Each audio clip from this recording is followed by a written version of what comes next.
عرض سلام و ادب خدمت همه بینندگان و برادران و خواهران عزیز و گرامی قدرم. امیدوارم که هر کجایی که باشین تنصیحت و سلامت باشین.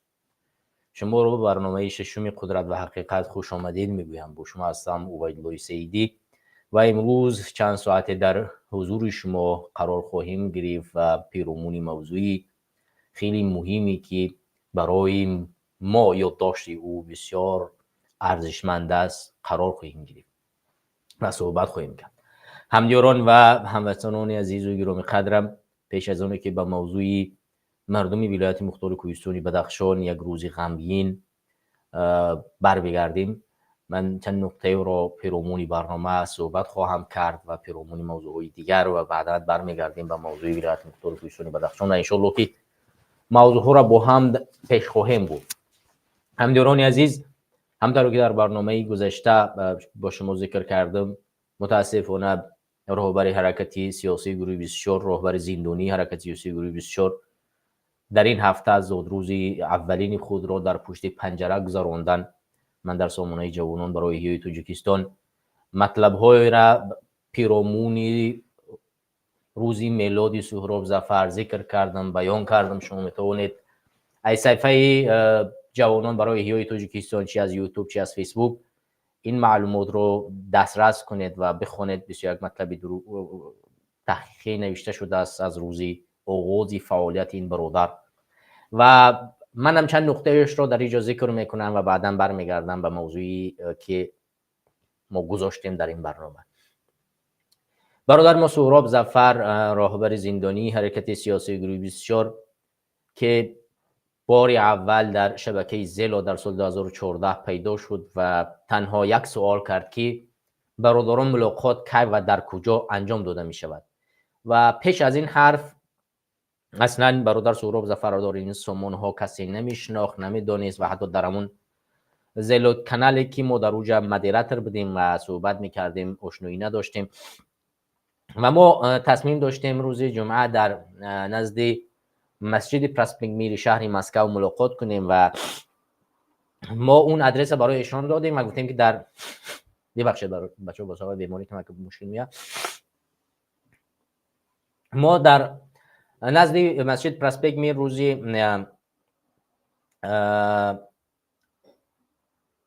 اشتباه نکنم روز عید بود، باید بله روز عید بود یا روز جمعه بود به نظر مگر اشتباه نکنم، بله روز جمعه بود یا روز عید بود، حالا یا روز عید روز جمعه بود، همین دور بود که ما باید ملاقات میکردیم.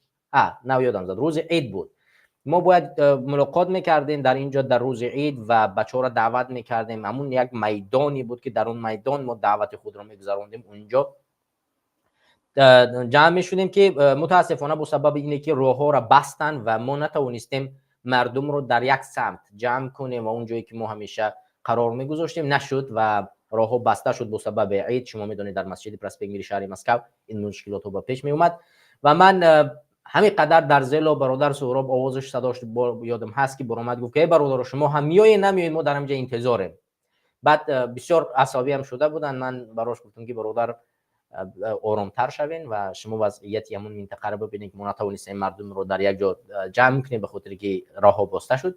ولی 3 روز بعد روز نماز جمعه هست، روز جمعه، و حتما روز نماز جمعه این مشکلات ها این راهبندی ها برداشته می شود و ما در روز جمعه این ملاقات رو تشکیل میکنیم و روز جمعه واقعا این ملاقات تشکیل شد و بار اول سهراب ظفر با چهره خود در روز جمعه در میدان مسجد پرسپینگ میره با دعوت خود آغاز کردن و همون روز اول همون عینکای سیاهی که در چشم خود میگذاشتن با چهره جذابی که داشتن واقعا در نزد جوانان واقعا مورد توجه قرار گرفتن و این کار شد که دیگر از این پس برادر سهراب واقعا وقتی که در زیلو را گاهی میدر اومدن صحبت میکردن مورد احترامی بیشتری مردم قرار گرفتن. حالا آغاز برنامه سهراب ظفر در اینجا شروع شد و پیش از آن ما نمیدونستیم برادر سهراب ظفر کی است، ولی بعداً فهمیدیم که برادر سهراب ظفر در دولت‌های عربی زندگی می‌کرده است و مخصوصا بعد از دعوت حاجی مرحله قواتوف و تجمع این مردم در شهر مسکو به خلاصه رسیدن که امروز روزی هست که پرچم رو باید به دست گرفت و به میدان اومد با صدای مرحوم مرحله قواتوف لبیک گفت و به میدان مبارزه برآمد. این کار کردن از اونجا خستن اومدن به مسکو و در مسکو این ملاقات ها آغاز شد. و همینطور ملاقات های ما ادامه یافت. شما اگر که ملاقات های ما را جوانان برای هیئت تاجیکستان در شهر مسکو با هماهنگی گروه 24 و با اعضای گروه 24 در شهر مسکو دیده باشید، در اداره کرامت شریپوف ما چندین ملاقات ها داشتیم. در اول که سهراب ظفر در اونجا نبودن، ولی بعدا شما میبینید که سهراب ظفر در این برنامه‌های بعدش فعالانه اشتراک میکنن و همیشه هر موضوعی که هست نظر خود، فکر خود میگن و جوانان را اداره میکنن. و حتی این سفرهایی که از جانب حرکت سیاسی گروه 24 تحریزی شدن و به تمام شهرهای روسیه سفر کرده شد و در اونجا دعوت‌ها صورت گرفت و این یک از تحریزی‌هاش، یک از کسایی که برنامه ریز برادر ما سهراب ظفر بودن و واقعا تأثیر خیلی مهمی داشتن در تصمیم گیری های این روند. اگرچه در اون زمان مسئول تشکیل بیشتری تظاهرات ها به عهده بنده بود، ولی من که کار میکردم این از عهده این مسئولیت ها نمیبر اومدیم، ولی سهراب ظفر بسیار در این مسئولیت ها کمک میکردن چون سالشون کارانتر بود، تجربهشون بیشتر و واقعا هم این تأثیر او و مفاد او در این راه خیلی زیاد بود. و بعد از اون که دیگه در سال 2014 10 اکتبر در تاجیکستان متاسفانه 9 اکتبر یعنی حرکت سیاسی گروه 24 را ممنوع اعلام کردند و سپس دستگیری جوانان برای هیئت تاجیکستان و اعضایان فعال حرکت سیاسی گروه 24 در شهر مسکو و دیگر شهرها شروع شد. برادر سهراب ظفر و با دیگر برادران تصمیم گرفتند تا روسیه را ترک کنند و به کشور ترکیه سفر کردند و در کشور ترکیه چندین مدت با مرحوم حاجی امیرعلی قوتوف زندگی می‌کردند که همونطور که شما با خبر بودید از جانب پلیس دستگیر کرده شدند و چند مدت در زندان با مرحوم امیرعلی قوتوف زندان شیشتند و سپس ترکیه اونها رو آزاد کرد و برگشتن به خانه‌های خود. ولی بعد از یک مدت امیرعلی قوتوف به قتل رسید و به شهادت را شهید کردن و حرکت سیاسی گروه 24 به یک بحران خیلی عمیقی روبرو گشت و در این بحران عمیق شراف‌الدین گدایف که اون زمان یک فعال واقعی این حرکت سیاسی گروه 24 بودن راهبری رو به عهده گرفتن و سهراب ولیف جانشینی راهبری حرکت رو به عهده گرفتن و یک مدت این حرکت رو پیش بردن. ولی متاسفانه با کدام سبب‌هایی باشد که این دو برادر از عهده این وظیفه ها نبرآمدند و در انجمن نیروهای سازنده تاجیکستان که یک کلیکس عمومی بود در اون انجمن با اختلافات دچار شدن و این باعث پراکندگی همین انجمن گردید و حرکت سیاسی گروه 24 که اون زمان در معرض نابودی قرار می گرفت. سهراب ظفر یک تیم جدیدی رو تشکیل کرد که منم جزء اون تیم اون زمان بودم و بچه‌ها را گفت که در این حال وقتی است که ما شما باید حرکت رو به عهده بگیریم و یا اینکه حرکت رو میگذاریم به گوش کسانی که مسئولیت شناس نیستند و آینده این حرکت اسم و نسب و تمام قربانی‌هایی که داریم از بین خواهد رفت. و واقعا این حرکت رو دوباره احیا کردن و راهبری او را به عهده گرفتن و همین طریقت مبارزه و راهبری برادر سهراب ظفر در حرکت سیاسی گروه 24 آغاز پیدا کرد و واقعا یک حرکتی که اصلا از بین تقریبا رفته بود دوباره احیا کردن بسیار سخت است. شما ببینید یک چیزی که وجود ندارد ساختن او خیلی ساده هست، سوالهای زیاد جوابش هست چون ما جدید پیدا شدیم، جدید ساخته شدیم و برنامه ها در مرور زمان می شود، کادرها می آید و همین طور قطعی مردم شما خوشحال میکنید. اما کسی که یک چیزی اصلا تقریبا وجود داشته در سطح بین المللی سر و صداش بوده است و جامعه بین المللی او را میشناسد و جامعه تاجیکستان با امید و چی دارد و وقتی که او حرکت در معرض نابودی است و تماما امیدی برای برقرار کردن اون است و یک نفری میآید که علم عالی ندارد، یک نفر نظامی و بازم میتواند واقعا یک مردمی را دوباره برقرار میکند، تیم خود را میسازد، حرکت را دوباره کاری میکند که در جامعه بین المللی واقعا نفوذ خود را دوباره پیدا میکند. همین برنامه هایی که تشکیل شدن مثلا رفتن با OBC بسیار مهمی دوران است، دوران برادر ما سهراب ظفر و بعد از آن رفتن به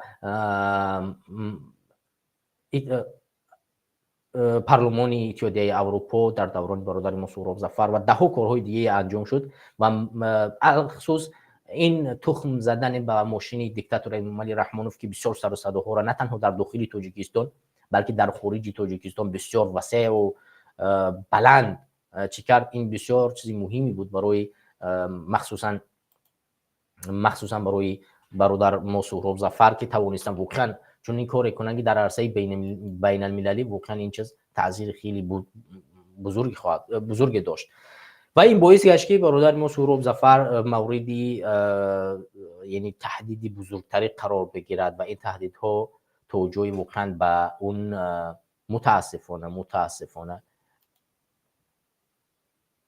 به یک چیزی واقعی تبدیل یافت. یعنی این چیزی تهدیدی در عموم برگشت به یک چیزی واقعی و سال 2024 در ماه مارس واقعا برادر ما سهراب ظفر از جانب پلیس با برنامه حکومت که باید دزدیده برده شود متاسفانه دزدیده به تاجیکستان برده شد. خب دیگر برادران و هموطنان عزیز، همون طریقی که شما میدونید حکومت دیکتاتوری امامعلی رحمانوف سهراب ظفر را به 30 سال زندان محکوم کرد و حکم او را 10 سالش را به زندان پرزور و 20 سالگیش را به زندان معمولی محکوم کرد و عین حال سهراب ظفر در همون سیزایی که باید که در همون قرارگاه موقتی که نگاه داشته میشن در همون قرار دارد و باید که به زندان عمومی روان کرده میشد، ولی بازم حکومت دیکتاتوری امامعلی رحمانوف چی برنامه و چی نقشه دارند ما از اون بخبر نیستیم، ولی بازم نگذاشتن که اینها به زندان عمومی برده شوند. اینا پرونده اونها به دادگاه بالا یعنی به سود عالی فرستاده شد و دوباره سود اونها دیده می شود، ولی اون معلوم مشخص نیست که چرا کاری اونها به سود عالی برده شد، در صورتی که خود سهراب ظفر و نسیم جان شریپوف و خویشاوندان اونها از حکم دادگاه شکایت نکردن، ولی در اینجا چی بازی های به میان می آید ما از این بخبر نیستیم و متاسفانه حکومت دیکتاتوری امامعلی رحمانوف در روزه را باز نمونده است که معین مشخص شود که چه حالت ها به میان میاد. ما تا عین حال خبر نداریم که آیا این دو اشخاص، دو فعال سیاسی با وکیل تامین شده اند یا نشدند، ولی من بسیار افتخار میکنم که با چنین برادر و چنین برادر و مانند سهراب ظفر قرار داشتم و چند سال با ایشون مبارزه بردم و صداقت و وفاداری ان شاء الله تا آخر میموند و قسم ها یاد کرده از بین نمی رود و ان شاء الله که مبارزه را ادامه خواهیم داد. این یک معلومات کوتاهی بود در باره برادرمان سهراب ظفر و گذشت زادروز ایشان و بار دیگر از اینجا من ایشان رو با زادروزش تبریک میگویم و خیلی غمگین هستم که زادروزش رو در زندان میگذراند. من از درگاه پروردگار منان به ایشان سلامتی، عمر طولانی و از همه مهم آزادی را طلب میکنم، تمنا میکنم پروردگار او را در کوتاه‌ترین فرصت از دست ظالمان نجات دهد و او با آزادی به نزد زن و فرزند، مادر و پدر و نزدیکان و اقربان خود بر بگردد و این چیزی است که یک آزادی اندیش میخواهد و یک مبارز میخواهد و همونطوری که خودشان میخواستند باز هم آزادی او توسط نابودشوی حکومت دیکتاتوری امامعلی رحمانوف است. ما دعا میکنیم پروردگار ما را مشرف بگرداند که این حکومت را نابود بسازیم و این زندانیان را آزاد نماییم. خب این یک معلومات کوتاه در این مورد بود. برمیگردیم دوستان و هموطنان به موضوع اصلی که ما در برنامه گذاشتیم، مسئله ولایت مختار کوهستان بدخشان است و من در اینجا چند نکته رو در این مورد آماده کردم و میخوام در همین مورد ما یک صحبتی داشته باشیم و ببینیم که ولایت مختار کوهستان بدخشان در عموم چی ولایتی هست. ما پیرامونی یعنی اصلی موضوعمون پیرامونی شهدای اخیری سال 2021 از زیر ما در سال 2021 گلبدین زیابیکوف کشته شد و در این زمان ما برنامه‌های خیلی زیادی داشتیم و بعد از اون ما بازم می‌بینیم که بعد از تظاهراتی که انجام شد، بعد از این تظاهرات مشکلات‌های زیاد دیگری به میان آمد و ده نفر دیگر متاسفانه با سبب حمله دیکتاتور امامعلی رحمانوف کشته شدند. ولی ما پیش از اون که به اینجا بیاییم میخواهم عمیق‌تر از اول برنامه ما یک بار همین ولایت مختار کوهستان بدخشان رو در عموم مشکلاتش رو ببینیم که ولایت مختار کوهستان بدخشان چه مشکلات ها داشت و چرا مردم این همیشه آزادی خواه، آزاداندیش و برای آزادی خود و برای آزادی تاجیکستان جنگیدن. هموطنان و همدیران عزیز و گرامی قدرم، ما در دوران استقلالیت ولایت مختار کوهستان بدخشان را یک ولایت خیلی مهم و خودمختار میدانیم و واقعا در دوران جنگ شهروندی در سالهای 1991 97 واقعا ولایت مختار کوهستان بدخشان یک ولایت بسیار مهمی برای مبارزان آزادی و مبارزان سیاسی مردم تاجیکستان بود و یک پایگاه در این دوران بود که در مردم این منطقه واقعا برای مخالفان، نه تنها برای خودشان، برای کل مخالفین یک پایگاه خیلی بزرگی را داده بودند و در مقابل کمونیستای دیکتاتور که سالها یعنی 70 سال با نظام شوروی و چند سال دیگر با همون نظام دیگر اسمش گذاشتن یا دموکرات و هر اسم دیگری مبارزه خود در مقابل ملت تاجیک، مردم تاجیکستان ادامه دادن و ولایت مختار کوهستان بدخشان در روز زمان واقعا در دوران جنگ شهروندی یک پایگاه نظامی برای مخالفان بود و بسیار مردمش در صف مخالفان قرار گرفتن و جنگیدن برای آزادی تاجیکستان و شهید زیادی در این راه هم دادن. این اولین منطقه برای آزادی و جنگ آزادی در این منطقه بود و همین طریق ولایت مختار کوهستان بدخشان واقعا همون دیدی مخالفت خود را با حکومت تاجیکستان واقعا عوض نکرد و تا آخر لیدران مردمی که در همین منطقه بودند با حکومت گفتگو نمی‌کردند و همیشه نگاه می‌داشتند اون منافع مردمی خود را و می‌خواستند که مردمی ولایت مختار کوهستان بدخشان واقعا یک مردمی آزاداندیش، آزاد فکر باشند و خواهد ماند. همین طریق دوستان و هموطنان متاسفانه تا سال 2012 این پافشاری ها ادامه کرد. در سال 2012 همطوری که شما میدونید حکومت دیکتاتوری امامعلی رحمانوف در عوض قرض هنگفته که از چین دریافت کرد در منطقه مرغاب یک مقدار زمینی تاجیکستان را به چین فروخت. حالا بعضی از اسنادها میگوید که این را اجاره داده است ولی بیشتری از اسنادها این را ذکر میکنند که واقعا حکومت دیکتاتوری امامعلی رحمانوف زمین را به چین فروخته است. این حالت وقتی که از جانب پارلمان تایید کرده شد و زمین به چین فروخته شد، مردم ولایت مختار کوهستان بدخشان که مرغاب جزء اون منطقه است این را نپذیرفتن، زیرا واقعا زمین این مالکیت شخصی حکومت میگه، مالکیت شخصی کسی نیست، زمین مالکیت مردم است، ارزش ملی است، ارزش دولت داری است و هر کسی که چنین به چنین حوادثات دست میزند اون به خیانت ملی، به خیانت مردمی دست داده است و او باید در کوتاه‌ترین فرصت از حاکمیت نابود کرده شود. ولی سال 2012 وقتی که مردم به میدان آمدن از تظاهرات کردن در ولایت مختار کوهستان بدخشان و نقطه‌های خیلی مهمی زیاد رو برای این حکومت دیکتاتوری بیان کردن و خواستن که واقعا این زمین فروشی که اینها انجام دادن برای مردم جزئیاتش گفته شود که آیا این زمین بر اساس چی به مردم داده شده است. ببینید این واقعیت اون درجه آمد رسید که واقعا بسیاری از مخالفان سیاسی، حالا ما در پایان‌تر اسمشون ذکر میکنیم، ولی لیدرهای مردمی که در دوران جنگ شهروندی مخصوصا امام نظر و دههای دیگر سبزعلی و دههای دیگر فعالان جامعه شهروندی و لیدران مردمی ولایت مختار کوهستان بدخشان در میدان بودن، به قطار مردم شو مبارزه می‌بردن. از جانب همین حکومت دیکتاتوری امامعلی رحمانوف مورد هجوم قرار گرفتن و به شهادت رسیدن و چندین نفر اینها را به قتل رساندند. تا یادمون هست که یک تعداد مردم میگوید که کشتار زیاده از 150 نفر در همون سال و ده ها نفر دیگر در همون سال پشت پنجره برداشتند و مخصوصا امام نظر سبزعلی و این ده ها نفر لیدرهای مردمی که مردم ولایت مختار کوهستان بدخشان واقعا این اشخاص را یک لیدر، یک فکر، یک راهبر و یک راهنما میدونستن و حرف اینها را واقعا گوش میکردن و اینها اگر میگفتن که شما فلان کار کنید میدونستن که اینها با فایده همین مردم حرف میزنن و هیچ وقت به ضرر این مردم کار نمیکنن و از حرف اینا بیرون نمیبرن و مبارزه رو با این مردم پیش میبرن. از همین خاطر حکومت رحمانوف اولین کار کرد به این معترضان حمله کرد، از سلاح استفاده بود و چندین نفر را به قتل رساند و نظامیات را به این ولایت وارد کرد و 10 نفر را به قتل رساند.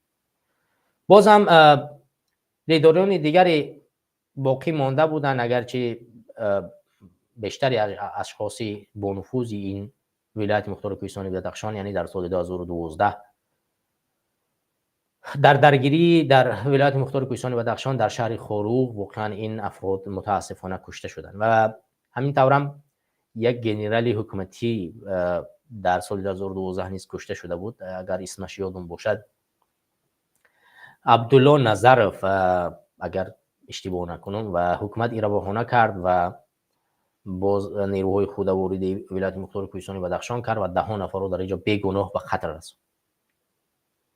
و سپس برمیگردیم به سال 2018 که دوستان گرامی در ماه نوامبر سال 2018 حکومت همچنان متاسفانه یک چاره‌های سختی را در ولایت مختار کوهستان بدخشان به میان آورد، نارامی ها را به میان آورد و 10 کارهای غیر قانونی را در اینجا انجام داد و کوشش کرد که لیدران مردمی را دستگیر کند و با اونها گفتگو کند و یک ملاقات هم بین لیدرها و حکومت هم برگزار کرده شد و چند از این لیدرها واقعا به حکومت وعده سپاریدن و هر چیزی که در دست خود داشتن در حکومت سپاریدن و گفتن که ما فقط همون چیزی که مردمی است همون باقی میمونیم و دیگر یعنی در دست در خودمون سیلا باقی نمیمونیم. اگر یک لیدر این کار نکرد، اون محمد باقی رو بود، او در این نشست اشتراک نکرد و اصلا نخواست که با حکومت گفتگو کند و این را نپذیر و هر گفتگویی با حکومت این خیانت به ملت و خیانت به مردمی ولایت مختار کوهستان بدخشان و در عموم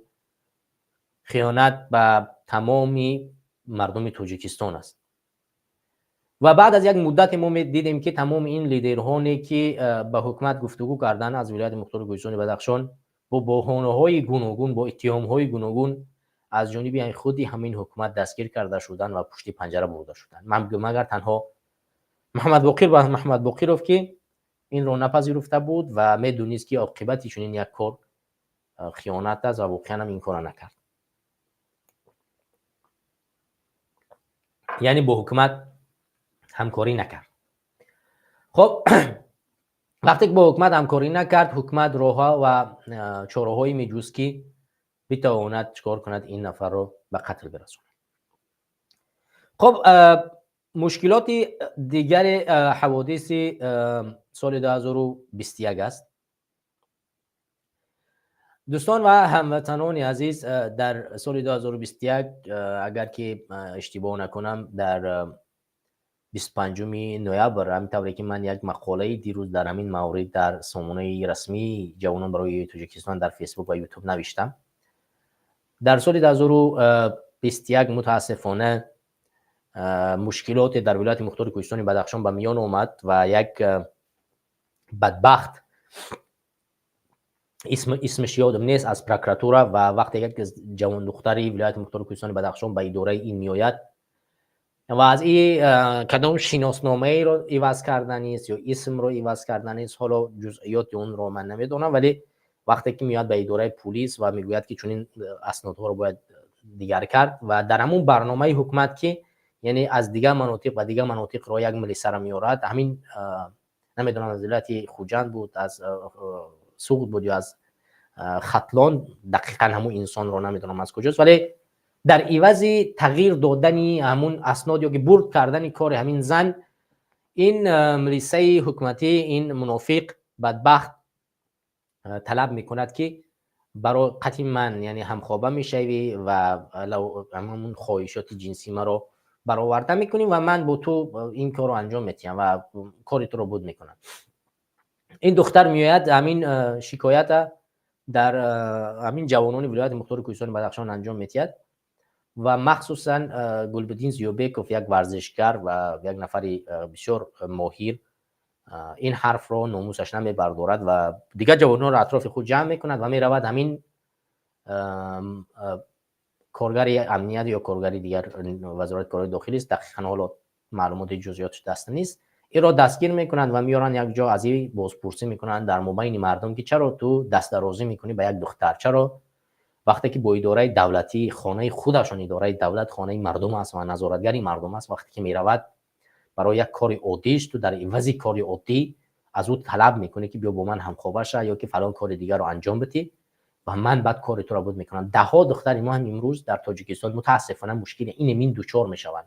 شوهرش در روسیه هست، پدرش در روسیه هست، برادرش در روسیه هست، با یک مشکلات روبرو میشود، میرود به اداره دولتی، در عوض اونی که کارش رو بود کنند میگه بیا من کارت را بود میکنم، باید با من همخوابه شه، ولی صدای اونها بلند نمیآید، چون شما میدونید که مردم ما مسلمان است و مردم ما از بدنام شدنشون در جامعه میترسن و این حرف رو در جایی نمیزنن. وگرنه هر روز در اداره‌های پلیس حکومت دیکتاتوری امام رحمانوف چون این برنامه شوم و بد اخلاقی ادامه دارد و روندش هر روز بیشتر و بیشتر میشه.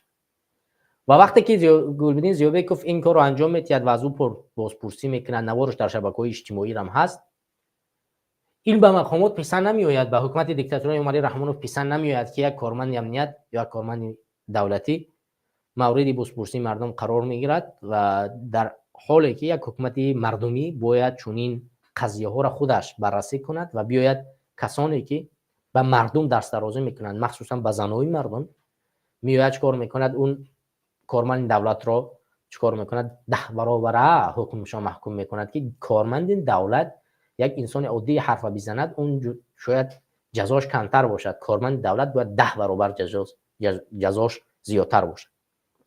به همین خاطر این کارمند دولت رو جزا نمیتید، به علاوه این میاد چیکار میکند؟ همین گلبدین زیوبکوف رو میخواهد دستگیر کند و جزئیاتی نوارش هم در شبکه‌های اجتماعی هست و شما میتونید ببینید و من هم یک نوار کوتاهش آغازی برای شما اگر که فرصت شد من ببینم. بله اینجا هست. من همین نواری جزئیات کشتن گلبدین زیوبکوف رو برای شما و سمت شما میرسونم. شما جزئیات کشتن همین برادر رو یک بار در نظر بگیرید که در تاریخ 25 نوامبر سال 2021 متاسفانه از جانب حکومت دیکتاتوری امام علی رحمان و گلبدین زیوبکوف به شهادت میرسد. این نواری است که شما میبینید.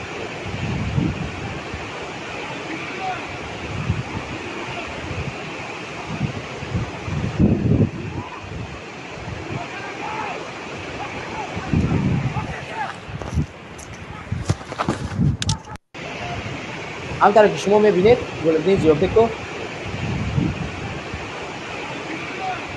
در همین نتیجه متاسفانه در همین نتیجه نزدیک پول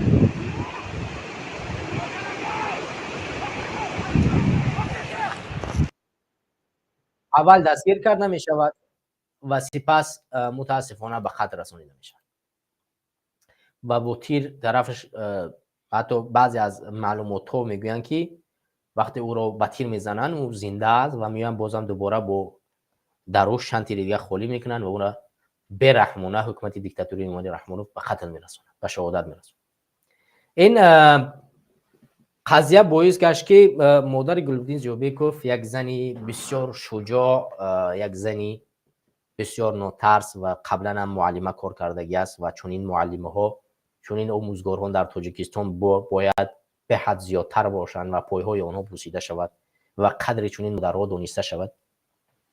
این مادر به جای اونی که جسدی فرزندش را به گورستان ببرد، جسدی فرزندش را گرفت به نزد دفتر حکومتی در ولایت مختار کوهستان بدخشان در شهر خروغ آمد و در اونجا چور کرد، با مردم ایستاد و حق طلب کرد که قاتلان گلبدین زیوبکوف هر کسی هست باید به جوابداری کشیده شود و زیاده از 1000 نفر در این تظاهرات اشتراک کردند و این تظاهرات واقعا 4 روز هم دوام کرد و هر روز حکومت و کوشش تلاش میکرد با همین رئیس نوتعیین ولایت مختار کوهستان بدخشان که یک امنیتی است، علیشیر میرزانبات فاس اگر اشتباه نکنم نامش، بسیار تلاش کرد که این تظاهرات از بین برده شود و جسد برده گور کرده شود، ولی مادر شجاع و جسور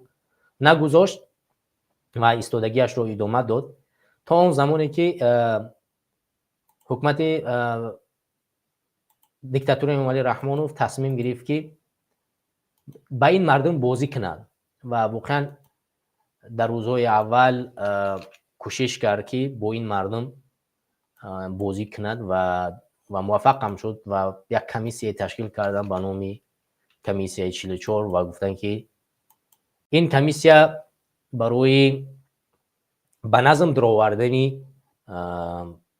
بین تظاهرات کنندگان و حکومت کار خواهد کرد و هر کسی که در این قتل، در این کشتار دست دارد به جوابگری کشیده می شود و سببکارهای این قتل و کشتار هم به جوابگری کشیده خواهند شد. و حتی رئیس پیشین ولایت مختار کوهستان بدخشان که والا نمیفهم دیگه تصادفی بود هرچی بود، یک مصاحبهش گرفتن یعنی بگیم بازپرسیش کردن یا به اصطلاح روسی از جانب حکومت دپروس کرده شد. در اون بازپرسی چندین نکات را بیان کرد که واقعا اون نکات بسیار نکات مهم است و نشان می‌دهد که واقعا در ولایت مختار کوهستان بدخشان کارهای غیر قانونی نسبت مردم هر روز صورت میگیرد و شما میتونید اون بازپرسی رو تماشا کنید. و واقعا اینا بازی کردن و این کمیسیه واقعا کار را شروع کرد با سرداری و یاروبری ارگشف، اگر اشتباه نکنم یک وکیل شناخته در ولایت مختار کوهستان بدخشان و این چنین نامزدی پرزیدنتی حکومت امروزه ما، نامزد پرزیدنتی دوران انتخاباتی سال 2019 بود به نظرم، بله، که بسیار انسانی فعال، تولدش به نظرم 89 بود، نرد جوان، وقتی که 30 ساله شد و ادعا کرد که چرا باید رستم بتواند پیشنهاد خود را ارائه کند در سن 30 سالگی وقتی پایان برده شده است. منی که علمی عالی دارم، ادوکات کار کردم، چند ماه میشه با مردم، چند سال میشه با مردم ولایت مختار کوهستان بدخشان در عموم با مردم تاجیکستان خدمت میکنم و چرا نتوانم بروم چی کنم نامزدی خودم رو بگذارم. و همین طریقتی واقعا نامزدی خودش رو گذاشت و بعد از یک مدت دیگر با سبب‌های اون چیزی که دیگر باید 110,000 امضا جمع کنه این به دست نآمد و از نامزدی دست کشید. ولی به هر صورت این جسارت او قابل قدر است و هر یک انسانی فرزند تاجیکستان در سن 30 سالگی این کار کنه باید حتما جسارت او دیده شود و او را باید همچون یک انسان جسور بین‌دانیم و بشناسیم. با راهبری همین شخص کمیسیه 44 تشکیل شد و واقعا اینها ماها تلاش کوشش کردن که همین مشکلات از بین برده شود، همین مشکلاتی بین حکومت و بین مردم. ولی متاسفانه تا سال 2012 این کار ادامه کرد و در سال 2022 تا سال 2022 و در می سال 2022 متاسفانه بار دیگر حکومت بعد از اونی که کمیسیه 44 دیگر تمام ارتباط ها را با حکومت قطع کرد و گفت که حکومت عین حال ما را تهدید دارد، یعنی میگوید که شما باید هر کاری که ما میگوییم اون کار کنید، مردم رو آرام کنید، دویم بار مردم رو با میدان نکشید و کاری کنید که ما فرمان میکنیم. ولی فرزندان جسور ولایت مختار کوهستان بدخشان نخواستن به پدران خود، فرزندان خود و نسل خود خیانت کنند و از این ننگ دست کشیدن و گفتن که ما کار کمیسیه 44 رو ادامه نمیدیم، با حکومت دیگه کار نمیکنیم، زیرا حکومت با خیانت‌های خود میخواهد بازم ادامه بدهد و ما را با فشارها و تهدیدها چیکار میکند، میخواهد که کار را ادامه بدهد، یعنی دهن ما را ببندد و مردم را خاموش نگه دارد. ولی در سال 2022 در ماه می متاسفانه یک عملیات خیلی وسیع با اصطلاح گروه‌های جنایتی عملیات انجام داده شد از جانب حکومت دیکتاتور امامعلی رحمانوف و تمام نظامیانش و ولایت مختار کوهستان بدخشان حمله کردند و در این حمله خصوصا در روشان 10 نفر و در هارو زیاده از 20 نفر به شهادت رسیدن، به قتل رسانیدن و در آخر لیدر مردمی ولایت مختار کوهستان بدخشان محمد بقیروف را با یک حمله سوی قصد که در باد هواگیری به بیرون برآمده بود بدون سلاح در منزل نزدیک شهر در اونجا به قتل رسانیدند. این حمله چهارمی حکومت دیکتاتوری امامعلی رحمانوف در طول تقریبا 30 سال به ولایت مختار کوهستان بدخشان بود و بعد از اونی که این حمله انجام شد و 10 نفر کشته شد، حکومت دیکتاتوری امالی رحمانوف به این خاتمه نداد، یعنی به کشتن مردم باعث نگشت که تنها یعنی همین کار انجام شود و بگه که نه من بس میگم، نه، بلکه تصمیم گرفت که هر یک فعال سیاسی و هر یک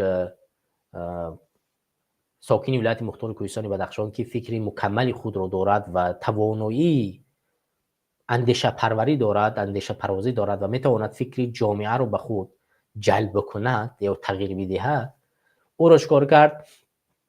با بهانه همکاری و یا با بهانه معترض بودن دستگیر کرد و برد زندان کرد. در اینجا ده نفر متاسفانه زندان شدن و علل خصوص همین ارگشف در کمیسه 44 بود، یک وکیلی که اینترویوش خیلی زیاد است و حتی خوشام گلوف، یک روزنامه‌نگار، یک جوان خیلی جوان که بلاگ نویس بود، در فیسبوک هم اینجا بلاگ می نویس، به سبب اونه که از همون قضیه های بدخشان کم کم می نویس، او را بردن زندان کردن. او روزنامه‌نگار مشهوری کشور ما خانم الفت خانم واقعا اون نفرم با بهانه همین قضیه برده زندان کردن و چهارشنبه ورزشگری معروفی ولایت مختار کوهستان بدخشان با همین سبب که یک نوار انجام داده بود از مردم ولایت مختار کوهستان بدخشان دفاع کرده بود در این جنگ و علاوه بر این یادآور میشیم که او همچنان از مردم واروخ دفاع کرده بود در گذشته. بازم او از روسیه برای غیر قانونی دزدیده و تاجیکستان آورده شد. بازم یادآور میشیم که هفته قبل حکومت دیکتاتوری امالی رحمانوف بازم چهارشنبه افرا به حکمش 4 سال دیگر علاوه کرد و حکم او رو زیادتر کرد. سبب هاش دیگر حالا هر چیزی که حکومت دیگر میخواهد، چون ما میدونیم که دیگر حکومت دیکتاتوری امالی رحمانوف هر چیزی رو میخواهد بالای مردم تهمت بهتان میزند و مردم رو برای زندان میکنه و این نفر رو چکار که متاسفانه بازم 4 سال دیگر به حکم زندان محکوم کرد. در اینجا بازم رئیس جوانان ولایت مختار کوهستان بدخشان ورزیبیکوف و لیدر مردمی و لیدر جوانان ولایت مختار کوهستان بدخشان امردین و ده فعالی سیاسی این کشور متاسفانه از روسیه با همکاری حکومت دیکتاتوری روسیه دستگیر کرده شدن و تاجیکستان آورده شدن و در تاجیکستان و زندان‌های خیلی طولانی اونها محکوم کرده شد.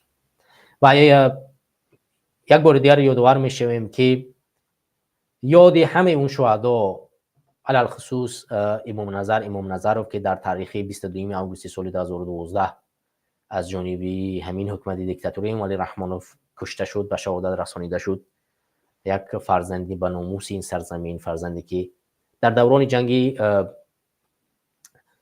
تاجیکستان واقعا برای دفاع از سرزمین، برای دفاع از این ملت رزمیده بود و تا آخر در اون عهد و وفاش ایستاده بود و در زمانی که زمین تاجیکستان فروخته شد ایستادگی کرد تا زمانی که جان به شهادت سپریده بود.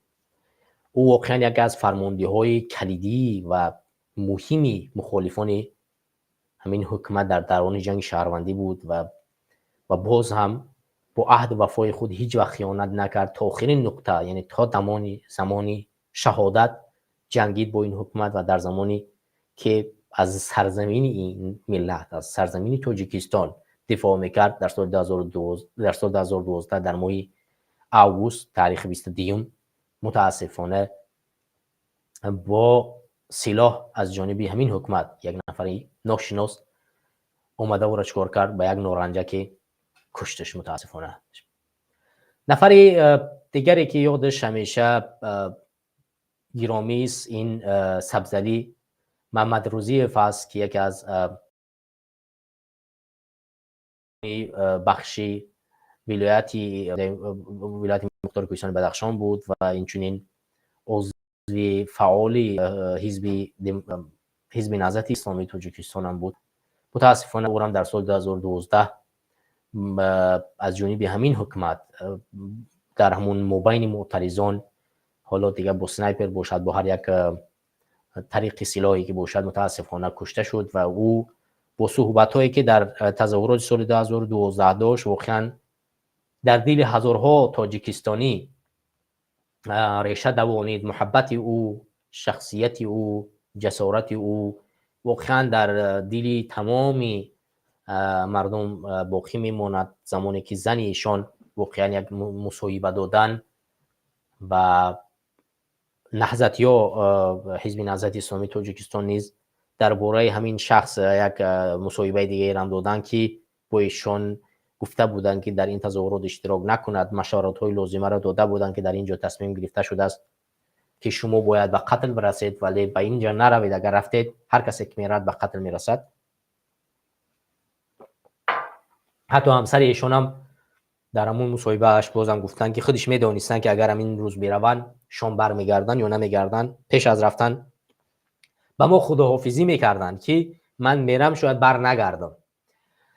یعنی ببینید جسارتی چنین شخصا واقعا قابل احترام است و باید واقعا در جامعه تدریس کرده شود که برای سرزمین، برای خاک این ملت چنین فرزندهایی بودن که میدونستن که همین روز میروند امکان داره که بگه به نزد فرزندایشون بر نگردن، ولی چون خاک این وطن فروخته شد ایستادگی کردن و خواستن کسانی که برای خیانت دست زدن خاک وطن را فروختن و جوابگری کشیده شوند و خاک این وطن برگردانیده شود. یعنی رفتن مردانوار جان خود را به شهادت سپاریدن ولی ذلت را نپذیرفتند و در تاریخ تاجیکستان نام او به خط زرین نوشته می شود و من مطمئنم که در یک تاجیکستانی آباد و آزاد و یا در یک تاجیکستانی مردمی چنین اشخاص در کتاب‌های درسی نوشته می شوند اسمشان و به نسل جوان تدریس کرده می شوند. همچون یک خودشناسی، خودآگاهی و هویت، شناختن هویت ملی که این افراد برای این سرزمین چی قربانی های کردند که مردم نسل جوان باید درک کنند که برای سرزمین باید چی کارهای را انجام داد. من مطمئن هستم که عین حال یگان نسل از نسل امام علی رحمانوف آماده چنین خودگذری نیست. ببینید از کدامی از فرزندان امام علی رحمانوف، دامادهاش، دیگر خویش اقرباش آماده است که جایی بداند که میرود و فردا بر نمیگرده زنده یا که مطمئن نیست در همین سفر بکنه. من مطمئن هستم که چنین حالت ها عین حال در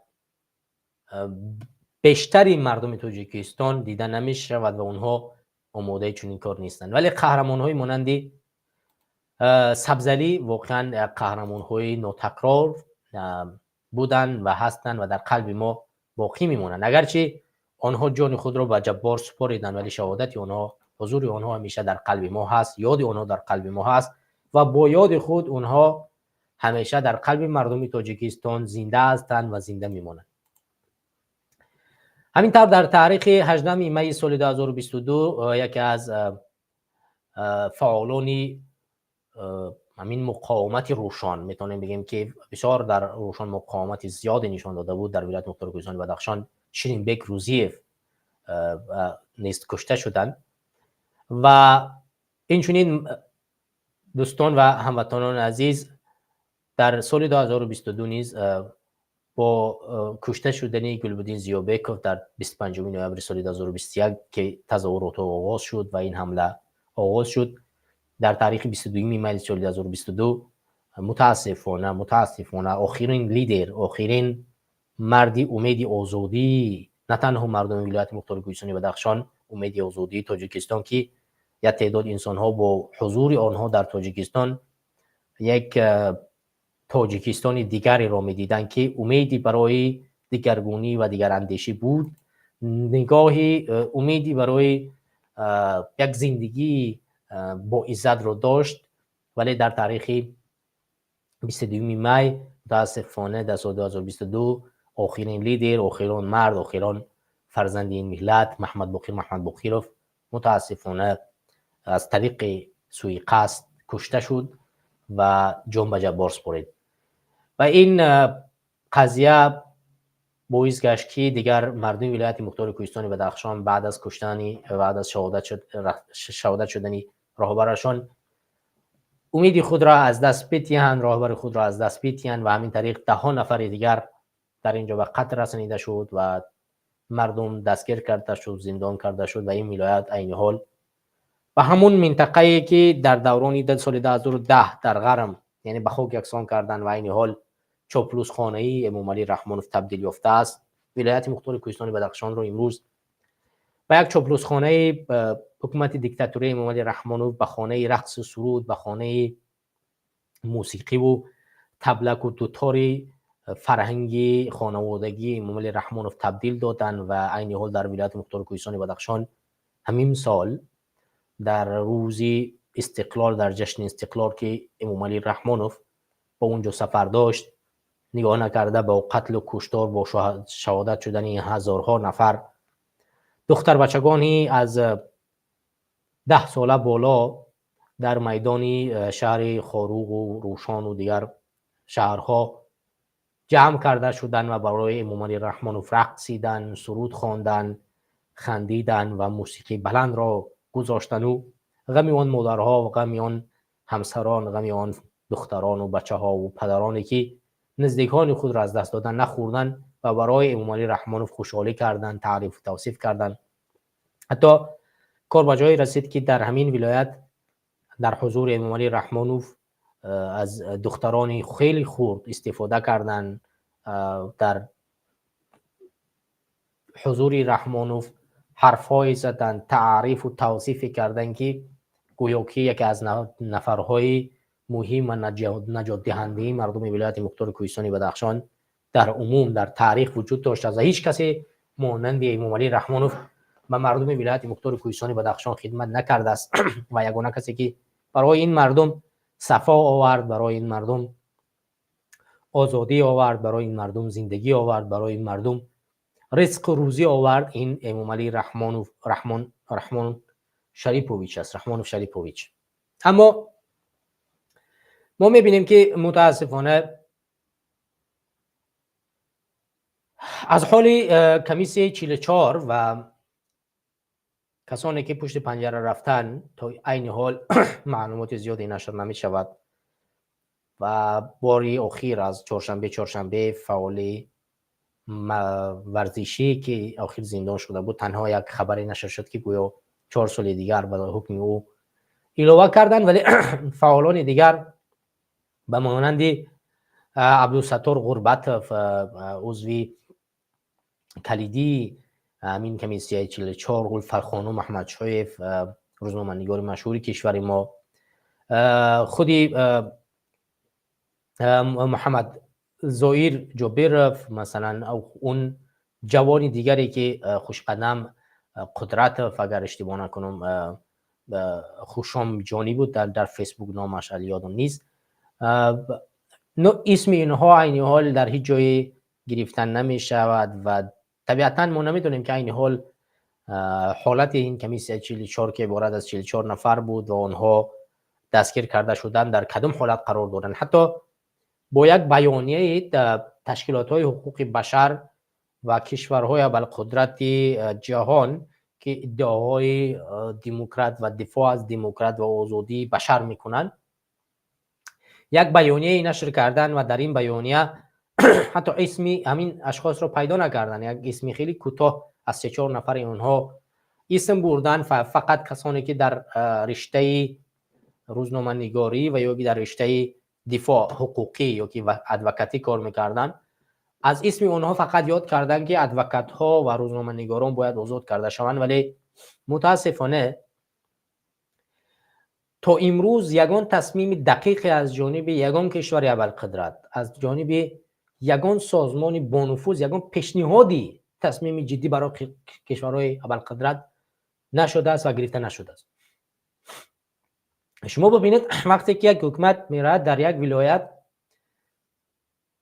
10 نفر رو به قتل میرساند و صدها نفر رو پشت پنجره میبرد و مردم اونجا رو همچون یک چاپلوسخانه خود قرار میدهد و ظلم و فشار رو هر روز ادامه میدهد و دختر این ملت به ناموسش درس درازی میکند، ولی باز هم همین اشخاص حکومتایی که ادعاهای حقوق بشر و دفاع از حقوق بشر، دفاع از نظام دموکراتی و دهها کارهای دیگر انجام میدن، از این یعنی لاف میزنن، باز هم با این حکومت همکاری میکنن و یک بیانیه پوچ چیکار میکنن؟ کار خاتمه میبخشن.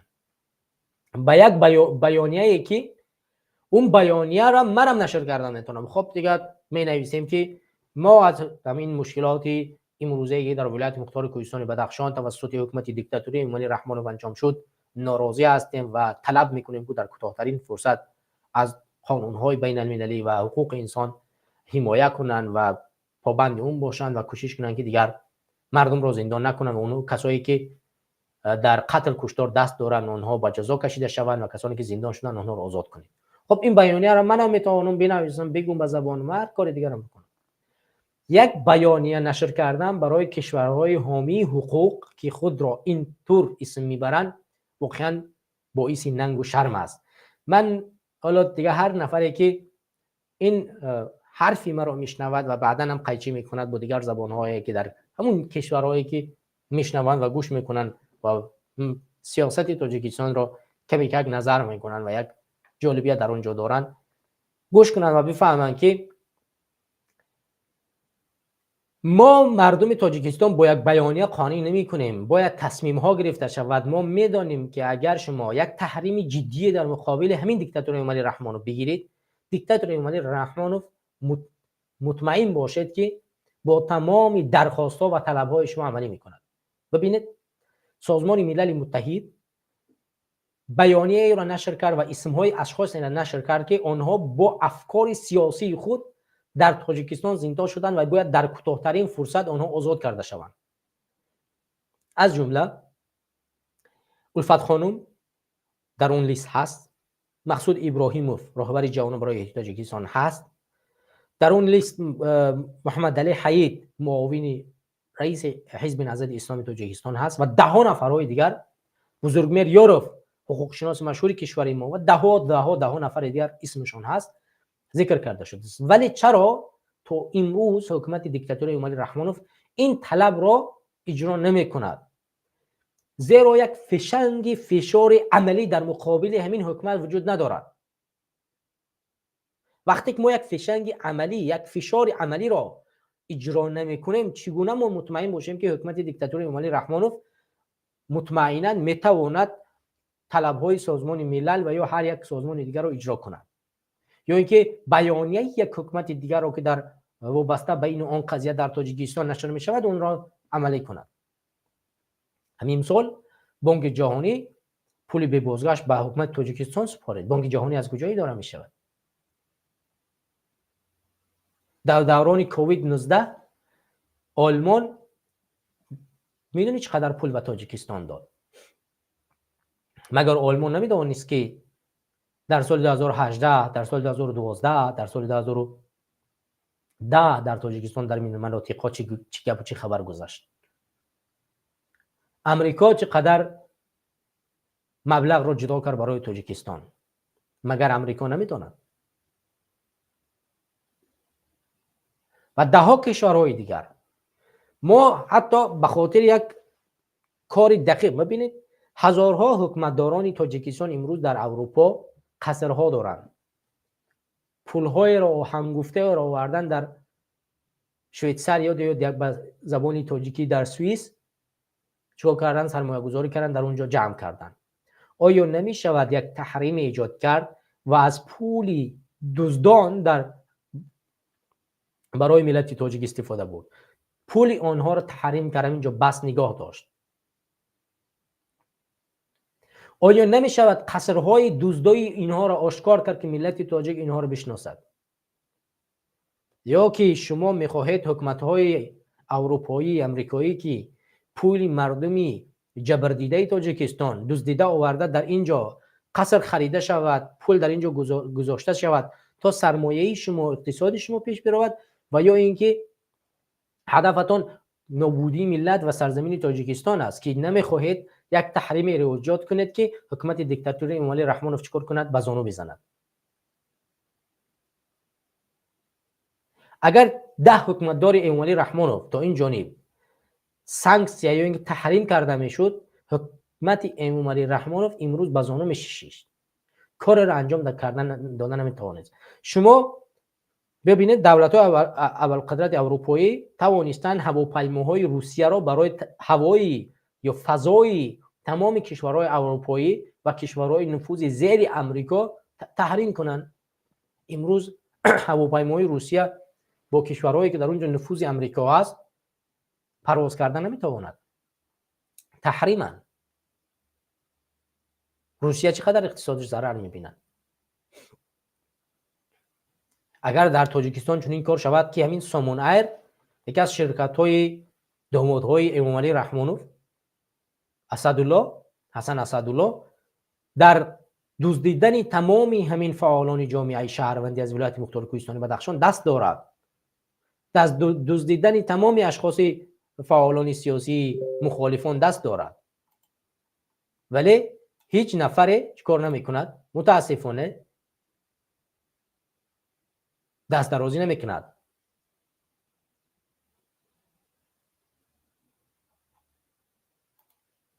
برای همین وقتی که ما میگیم که شما باید تحریم های جدی را نسبت همین حکومت بکنید، باید انجام داده شود. تحریم های جدی میتواند چند فایده برای ملت تاجیک بیارد.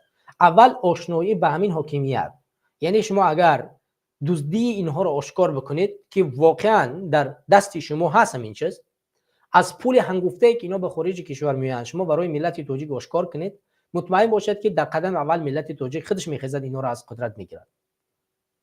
فشار دوم، اگر شما پول اینها را ببندید و اگر درآمد اینها را شما قطع بکنید، مطمئن باشید که اینها چیکار میکنند؟ مجبور میشوند که خودشان برای ملت تاجیک سازش کنند و دزدیدن را از دست بکشند و یا که حکومت تاجیکستان، مردم تاجیکستان اینا را چیکار کنند؟ بشناسد و از بین ببرد. همین شرکت حسن اسدالله زاده چرا تا امروز به اروپا پرواز میکند؟ حتی کار تا اون درجه رسیده است که همین کشورهای اول قدرت از جمله کشور آلمان چندین فعال سیاسی تاجیک را به همین شرکت سامون ایر و تاجیکستان روان میکند، آشکار و واضح و روشن در روز روشن، با ادعاها از آزادی، از حقوق بشر، از دموکراسی و از دهها موردهای دیگر. بعد وقتی که یک عده از مردم میآیند ادعاها میکنند که ما بیزاری میجوییم از نظام دموکراسی و نظام دموکراسی یک نظامی نمیشدنی است و بعدا یک عده مردم میآیند و حکومت ها میگن که اینا تروریست هستند. کدام تروریست؟ وقتی که شما نظام دموکراسی را، حقوقهای دموکراسی را، حقوقهای انسانی را و بین المللی را پایمال میکنید، از کدام دموکراسی در تاجیکستان امروز مردم امید ببندد و بوی ببرد؟ ارگاشف، بیلال قربانعلیف و ده ها نفر دیگر از همین کشور آلمان به تاجیکستان برده شدند و در تاجیکستان زندان کرده شدند. روزی پیش راهبت اصلاحات رشد تاجیکستان شرفدین گدایف یک مقاله را نشر کرد که حتی ارگاش بعد از غیر قانونی بردنش از آلمان به تاجیکستان مورد شکنجه با همون الکتروشوک یا اینکه با همون برق انجام داده شده است که در یک حالت خیلی سخت قرار دارد و امکان دارد که امروز جان خود را از دست بدهد یا فردا. او در آلمان درخواست پناهندگی کرده بود و آلمان با او باور نکرد، گفت در تاجیکستان جان تو در خطر نیست. خب بگذار که ارگاش همین قربان بیلال قربانعلیف برای اعضای حرکت سیاسی گروه 24 که از آلمان و تاجیکستان استرداد شد، در تاجیکستان 10 سال زندان شد، درس عبرت نبود برای کشور اول قدرت مانند آلمان. امروز کشورهای اول قدرت به مانند آلمان که ادعاها و حمایت از دموکراسی و حقوق‌های بین المللی میکنن، در داخل خودشان از شهروندان تاجیکستان دفاع حمایت نمیکنن. حالا چه برسد از مردم ولایت مختار کوهستان بدخشان که در داخل کشور هر روز با بهانه‌های گوناگون ظلم و شکنجه میشوند و پشت پنجره برده میشوند. و یا عده اگه سالهاست در ولایت کوهستان بدخشان خانشین شدگی هستند و اصلا در حکومت و در یگان جا کار کردن نمیتوانند و پول به پول مهاجران مهنتی در همون داخل وطن زندگی میکنن. چرا؟ چون در لیست تحریمی حکومت دیکتاتور امامعلی رحمانوف قرار گرفتن.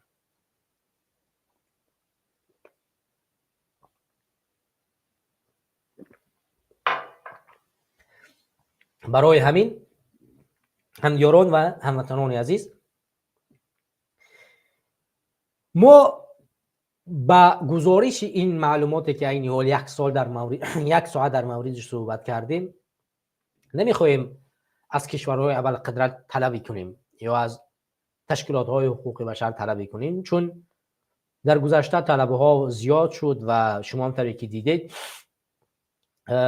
تمامی بیانیه ها چه از جانب کشورهای اول قدرت چه از جانب تشکیلات های حقوقی بشر واقعا در مورد مردم ولایت مختار کوهستان و بدخشان و در عموم در مورد ظلم دیکتاتور امامعلی رحمانوف نشر شده است و طلب‌های خیلی زیاد از جانب حتی سازمان ملل متحد نیز انجام داده شده است. اما ما می‌بینیم که هیچ اثری در تاجیکستان نمی‌گذارد، هیچ اثری. ما در طول 10 سال، این سال 11 سال مبارزه خودمان که من از خودم میگویم که حرکت سیاسی گروه 24 با جوانان برای احیای تاجیکستان، یعنی جوانان برای احیای تاجیکستان 10 سال و حرکت سیاسی گروه 24 12 سال تاریخ مبارزه دارن، ما واقعا بتوانیم بگیم که در این راهی مبارزه، در این 10 سال، در این 12 سال باید به خلاصه برسیم که هیچ ملت و هیچ کشور آماده حمایه از ما نیست تا زمانی که ما خودمون زور نداشته باشیم. معنی از زور چی است؟ معنی از زور یک نهاد نظامی. تا زمانی که مخالفان حکومت دیکتاتوری امامعلی رحمانوف یک زور نظامی نداشته باشند، هیچ حکومتی، هیچ کشوری و هیچ ملتی، هیچ سازمانی با ما و شما صحبت نخواهد کرد و هیچ عملی و هیچ طلبی که ما میکنیم اجرا نخواهد شد. چرا در سال 1997 حکومت دیکتاتوری امامعلی رحمانوف مجبور شد طریق فشار سازمان‌های بین المللی و کشورهای اول قدرت بیاید با مخالفان خود صحبت کند؟ چون مخالفان آن زمان زور داشتند، نظامی بودند و در دست سلاح داشتند و با همین حکومت می جنگیدند و حرف اونها حرف بود و کسی اونها رو میشنوید و اونها رو گوش میکرد و عین حال هیچ حکومت ما رو گوش نمی کند، هیچ نهاد ما رو گوش نمی کند. چرا؟ چون همین زور در ما موجود نیست و ملت تاجیک امروز و مخصوصا مخالفان تاجیک نیاز به یک بازوی قوی و نظامی قوی و داشتن یک جبهه دقیق نظامی در هر کشوری که باشد، چه در داخل چه در خارج، آماده بسازند که مردم و کشورهای ابوالقدرت، سازمان‌ها با ما صحبت کنند و در غیر صورت ما هیچ وقتی با طلب‌هایی که انجام میدیم عملی نخواهد شد. اگرچه من مطمئن هستم که باید برای آزادی ملت تاجیک، برای مردمی ملت تاجیک حکومت را از دست امامعلی رحمانوف بگیرد، ولی ما در طول 10-12 سال میبینیم که هیچ راهی دیگر برای گرفتن قدرت برای صلح آمیز وجود ندارد. رحمانوف با تمام دندان‌ها این حکومت را گرفته است. یگانه راهی که میتواند این حکومت سرنگون شود این هماهنگی با شاخه نظامی در داخل تاجیکستان است، با نفرهای با نفوذ در داخل حکومت، و یا اینه که از طریق همون شاخه نظامی که باید مردم تاجیکستان اون را تشکیل کند و ما برای تشکیل کردن این باید از هر راهی استفاده کنیم تا اینه که بتوانیم دقیقاً یک راهی را آماده بسازیم که جوانان تاجیکستان توانایی پیوستن به چنین یک جبهه را داشته باشند و اون کسانی که امروز میروند بیکار جان خود را به خاطر کدام ملت، کدام اشخاصی، کدام مفاد جان خود را میسپارند، بیان در بری مردم خود، ملت خود قرار بگیرند و در مقابل همین دیکتاتوران، همین منافقان مبارزه ببرند و ملت خود را از این ظلم و ننگ چیکار کنند؟ نجات بدهند. هموطنان و همدیاران عزیز، من لینک برنامه را در اینجا نگذاشته بودم و عین حال من همین لینک برنامه را در اینجا میگذارم و اگر از دوستان اشخاصی میخواهم پیوست شوند در برنامه من آنها رو میتونم پیوست کنم. یک لحظه ما اگر بتونم لینک برنامه رو در اینجا دوستان برای شما بگذارم.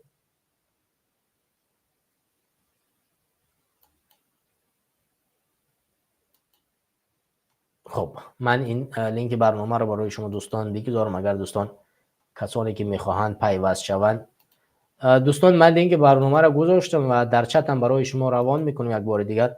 و اگر که کسانی میخواهند به استودیو پیوست شوند و حرفی، نظر و فکری خود رو راجع قضیه ارائه کنند، بیان بدارند و میتونن پیوست بشوند و من بازم یک چند دقیقه دیگر وقت دارم در پخش مستقیم در حضور شما قرار میگیریم و بعد ان شاء الله برمیگردیم. بازم نوارهایی که تنهایی انجام دادیم اون نوارها را به سمت شما میرسونیم و ان شاء الله که غیر از اونی که در پخش مستقیم میتونیم که غیر از پخش مستقیم هم نوارهای دیگه را انجام بدیم و اگر از جوانانی که میخوان با ما همکاری کنن، قلم دارن، زبان دارن، توانایی بخش‌های مستقیم رو بردن ندارن، میتونن با ما بپیوندن و در برنامه بعدی در کانال جوانان یعنی اشتراک کنن، سهم خود رو بگذارن و ما بتوانیم برنامه خود رو بیشتر ببریم. ما از شما کمکی مالی نمی کنیم و هیچ وقتی هم نخواهیم کرد. هدف ما یگانه این پیشبرد و آگاه سازی جامعه تاجیکستان است که بتوانیم یک کاری عملی در قبال آزادی مردم تاجیکستان بگیریم که بتوانیم کشور تاجیکستان رو از همین ظلم و ستمی که این حال موجود است آزاد بسازیم. دوستان و هموطنان عزیز، من یک مطلب رو چند روزی پیش در سامانه خود، یعنی در سامانه جوانان برای احیای تاجیکستان نشر کردم در موردی در گذشته مردم ولایت مختار کوهستانی بدخشان. خب یک تعداد انسان ها کمی واکنش کردن، اما مهمتر از همه این است که هموطنان و همجوران عزیز، ما باید یک نکته را خیلی بدانیم که ندانستن تاریخ و نشناختن اشخاص کلیدی ملت و کشور ما را به گمراهی و نابودی میرساند. به همین خاطر ما وقتی که یک چیز رو بیان میکنیم و دوباره به مردم گوش زد میکنیم، این به این معناست که این نکته بسیار یک نکته مهم برای مردم تاجیکستان و مردم کشور ما است، چون ما میدانیم که مردم ما واقعا بسیار زحمت کشیدن، تلاش کردن تا اینه که یک دیگرگونی را به جامعه بیارن، اما چون پشتی مردم خودی مردم نبوده، یعنی تنها بودن در یعنی تعداد اشخاص معین، یک ولایت مثلا خیز کمک سر و صدا کرد، دیگر ولایت خاموشی را اختیار کرد، یک منطقه خیز سر و صدا کرد، دیگر منطقه خاموشی را اختیار کرد. از زمین طریق منافقان و خائنان ملی ما توانستند متاسفانه با همین سبب پیروز شوند. مثلا وقتی که علی بیدک در رشت در سال 2010 به کوه برآمد و میخواست از حقوق مردم دفاع کند و مردم غرب را از همین ظلم و ستم نجات بدهد و کوشش کند این حکومت را سرنگون کند، دیگر ولایت ها خاموشی را اختیار کردند و حرف نزدند و به همین طریق در اونجا تمامی مردم به خاک یکسان کرده شد و سپس همونطوری که میبینیم در سال 2012 بازم در خوروغ، بعد هم سال 2022 21 و 22 و همین طریق مشکلات ها متاسفانه ادامه داد. بیایید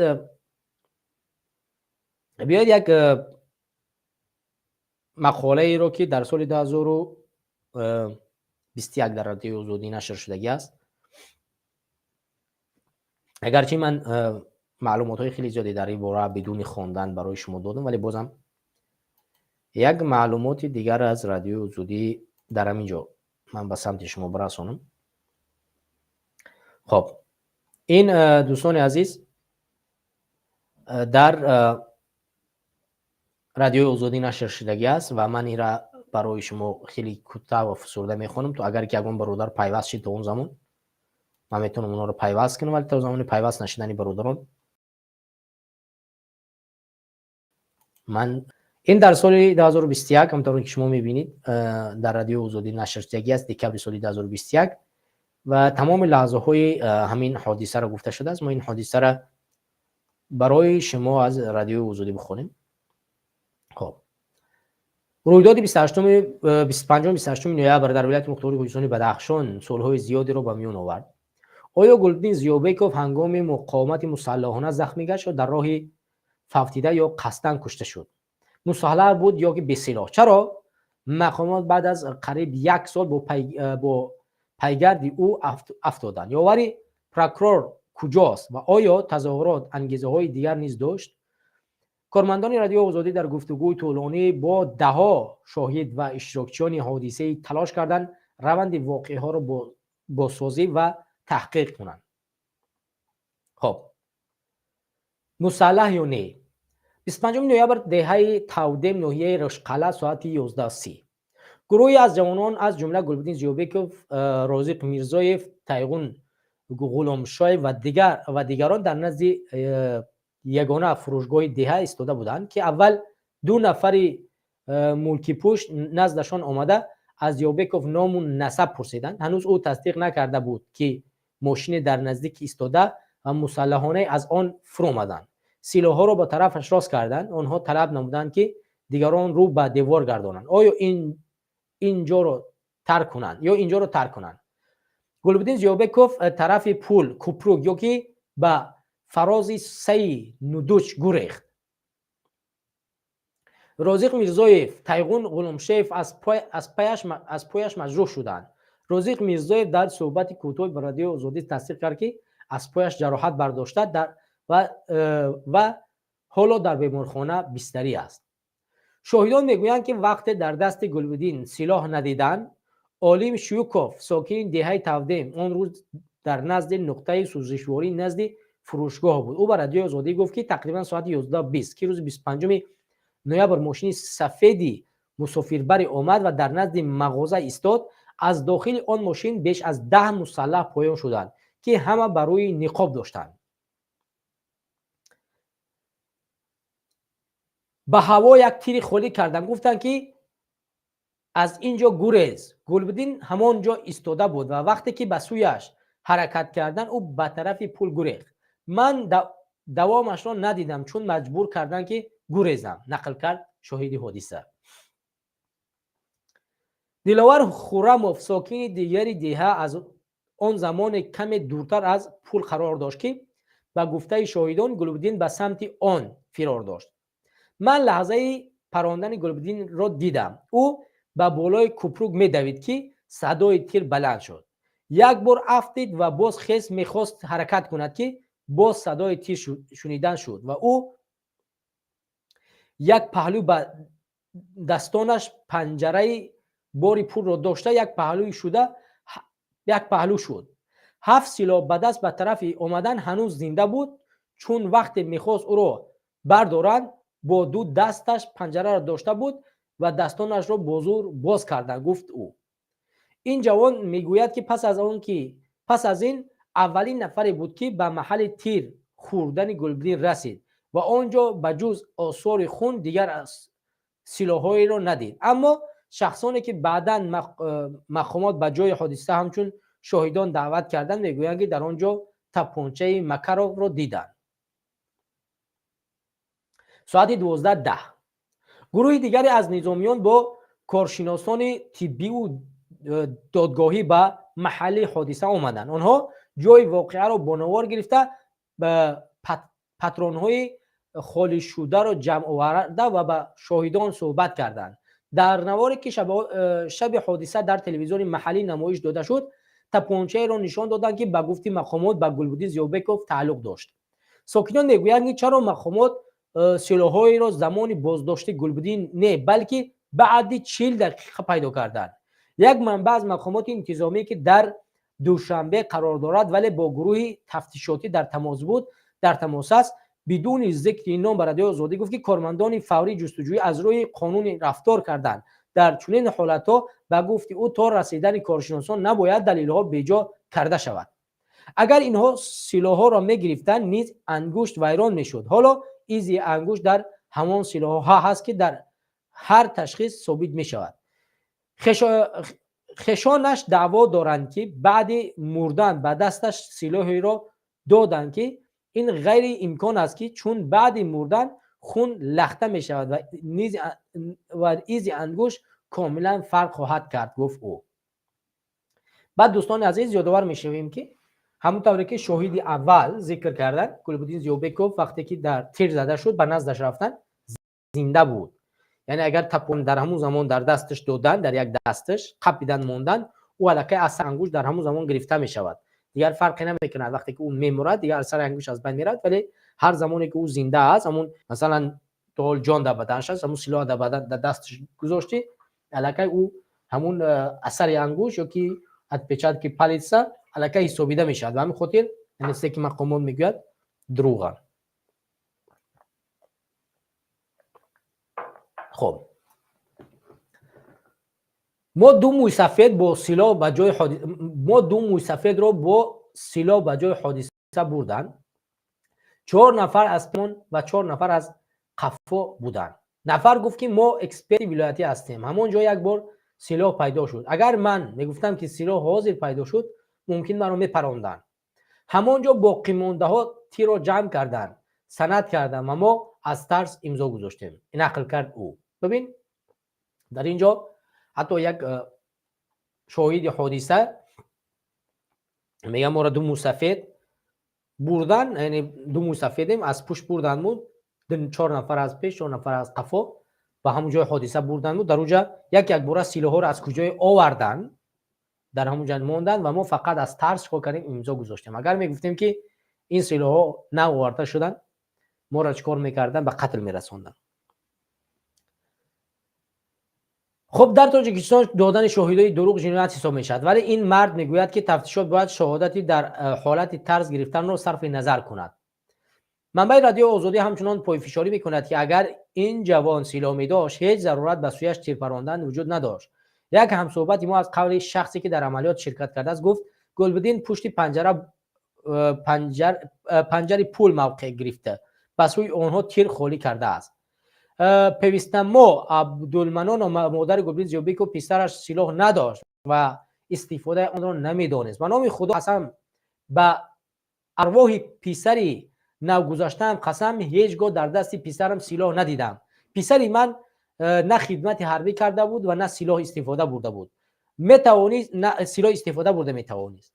این تپانچه از کجا پیدا شد نمیدانم، گفت پیوسته ما عبدالمومنووا. یعنی مادر گلبدین زیوبکوف حتی با فرزندی که نو در گذشته بود قسم یاد کرد که من نمیدونم که پدری من فرزندی من چگونه سلاح به دست آورده بود، در حالی که فرزندی من نه خدمت حربی کرده است، نه حتی استفاده از سلاح کرده است و نه میتواند و هیچ وقت در دستش من سلاح ندیدم. خب در تودیم تا خروق 18 کیلومتر راه هست و نیمه روز 25 نوامبر گلبدین زیوبکوف در این مسیر جان داده است. منبع‌های آگاه در میان ساکنان و مقامات دولتی خونروی زیاد را سبب اساسی دانستند. اما انتظار زیوبکوف برادر گلبدین زیوبکوف به رادیو آزادی گفت که وی در بدن مقتول 7 زخمی تیر را حساب کرده است که 4 تای آن در پایها، 3 تای دیگر در چشم و دل و شکم بودند. دادستان ولایت مختار کوهستان بدخشان در بیانیه رسمی گفت که گلبدین زیوبکوف در نتیجه آتش جوابی زخم گردید. این نهاد و اداره‌های دیگری تاجیکستان درباره کشته شدن زیوبکوف و دیگر معلومات یا شرح ندادند. پیوسته ما عبدالمومن و مادر گلبدین زیوبکوف که از بیماری دقیق نفس اذیت میکشد در بیمارخانه راشقله بوده است. او گفت که پس از شنیدن خبر بازداشت پسرش او را به خروق آوردن و در سردخانه جسد پسرش را دید. خروق 25 نوامبر سال 2021 ساعت 13:15. اولین اعتراضانی که در میدان خروق پیدا شدن آنهایی بودند که به دنبال ماشین حامل گلبدین زیوبکوف به خروق حرکت داشتند. دلاور خرموف که شاهد لحظه‌های بازداشت خونین گلبدین بود میگوید که چند از جوانان از پشت ماشین مقام به سمت خروق رفت تا از سرنوشت بعدی او آگاه شود. ما وقتی به نزدیک حکومت رسیدیم که گفتند گلبدین در بیمارخانه است. آنجا رفتیم که گفتن در مورگ است، سردخانه است. دکتران گفتند که وقت او را آوردن الکی مرده بود. ما با مورگ رفتیم و جسد را گرفتیم. مصلحت شد که آن را پیش حکومت بریم و فهمونند که چرا او را کشتند، افزود او. مادر گلبدین زیابکوف که آنجا بود به این رضایت داد. این چه کاری بود که کردند؟ نهادها برای یک آدم بی‌سلاح یک ماشین سلاحدار فرستی نخود در داخل دهه عملیاتی گذرانید جزا باشد. پسر من همین گناه را کرده بود، لیکن چرا به او دعوتنامه ندادند؟ همان وقت برده پرسیده بودند جزا چیزی نشد که او را جزا میدادند. من راضی بودم، لیکن بیرحمانه کشتن چی معنی دارد؟ پرسش هایی است که هنوز کسی پاسخش را نداده است. این پرسش های مادر گلبدین زیابکوف است. تو امروز کسی پاسخ نداده است، نه تنها 2021.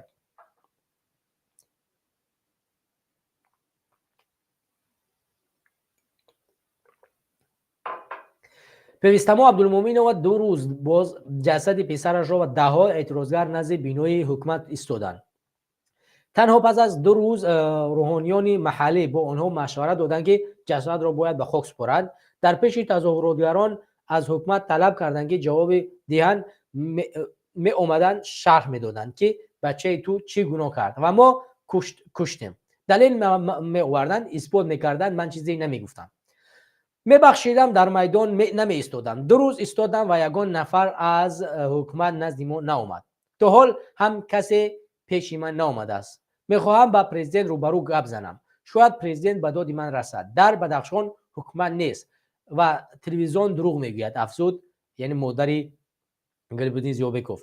بگاهی 25 نوامبر گروهی از اعتراضگران تلاش نزدیک شدن به بینای حکومتی را کردند. مقامات میگویند که آنها به سوی نظامیان سنگ اندازی کردند و 5 اتومات را مصادره نمودند. ساکنان میگویند که اعتراضی آنها آسایشته بود.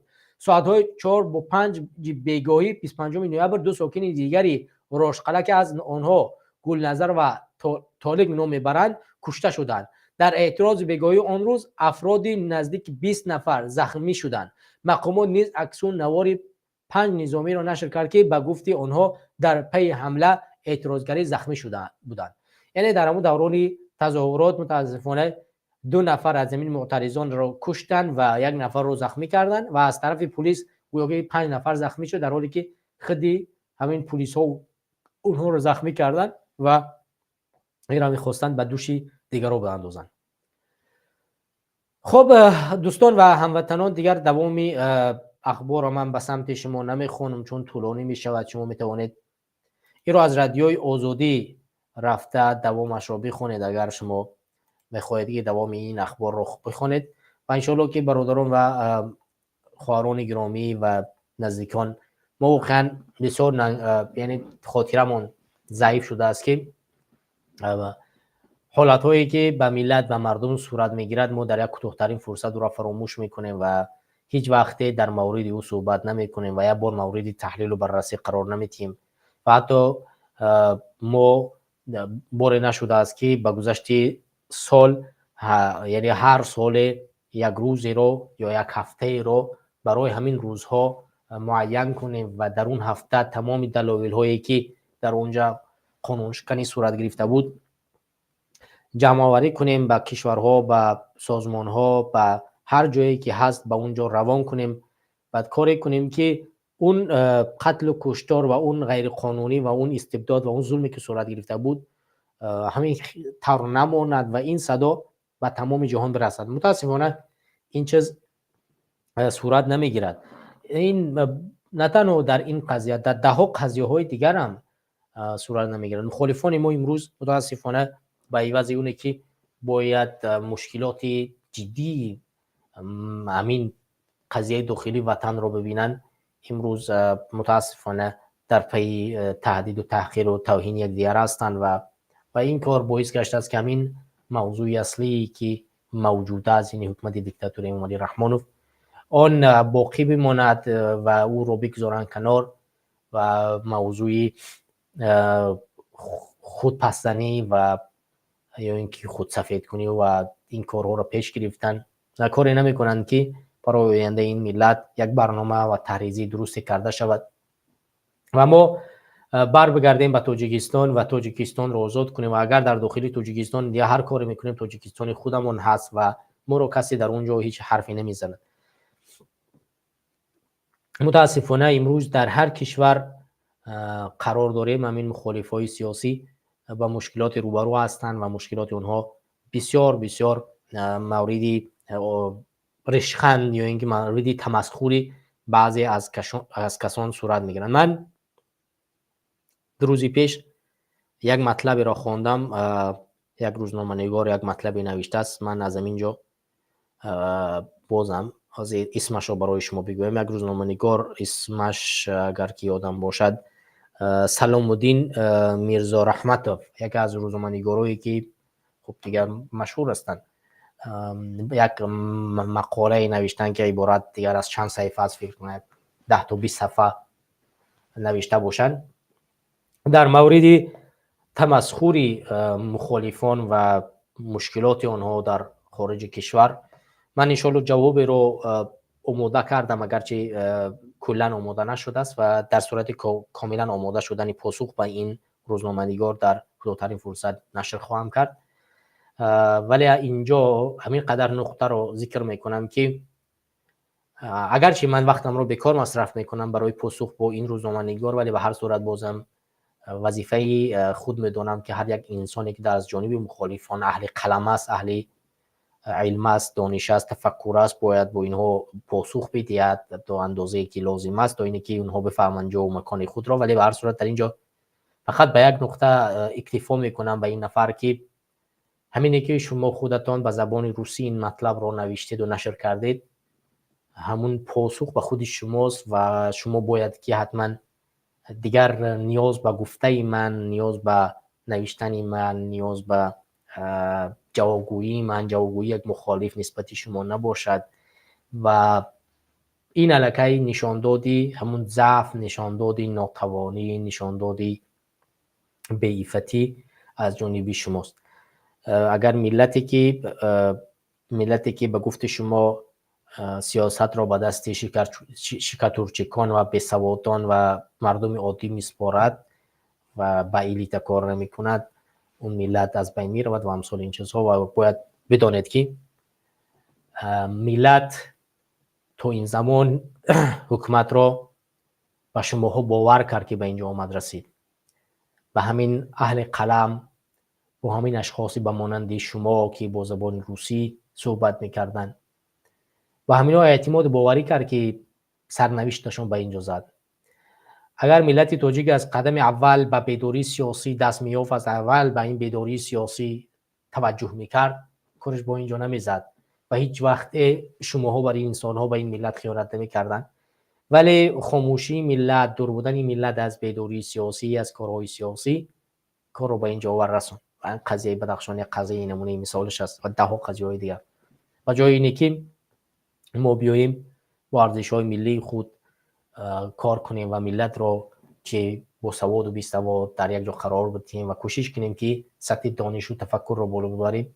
برگشتیم فقط به تنقید و پس زدن شأن و شرف یک مخالف، شأن و شرف نوعان، در حالی که ما خودمون هم اجازه شأن و شرف حکومت رو پس نمی‌کنیم. حتی اگر روز یک افغانستانی یک مطلب رو ذکر کرد و من همچون یک تاجیکستانی واقعا بسیار غضبی شدم، گفتم یک افغانستانی چیکار داره که در امور داخلی کشور ما دخالت میکند؟ رحمانوف پست است، رذیل است، هر چی که هست، شهروند تاجیکستان است و زندگی او هر کاری که میکند به ما ربط دارد و ما مشکلات داخلی خودمون حل میکنیم. و رحمانوف برای من هر کجا برای یک افغانستانی هر کسی دیگه ای است، شهروند تاجیکستان است و نفر تاجیکستان است، برای او اصلا اهمیتی نباید داشته باشد.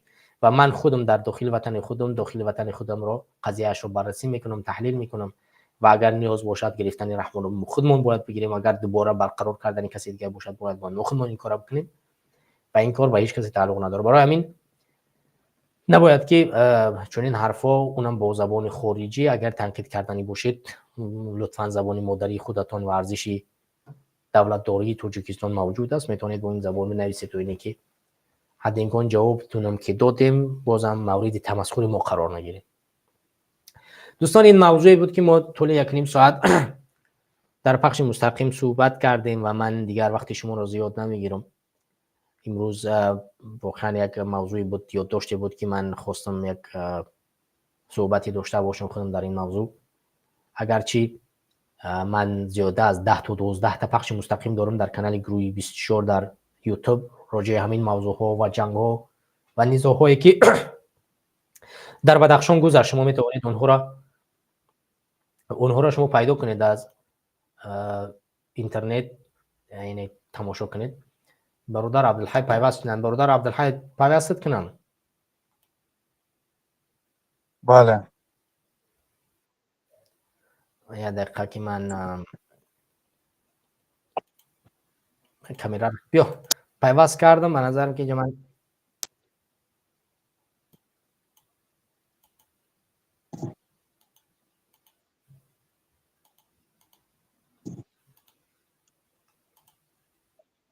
بله صدات هست. سلام علیکم و رحمت الله.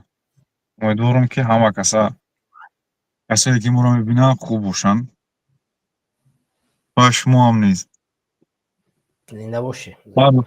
راستیش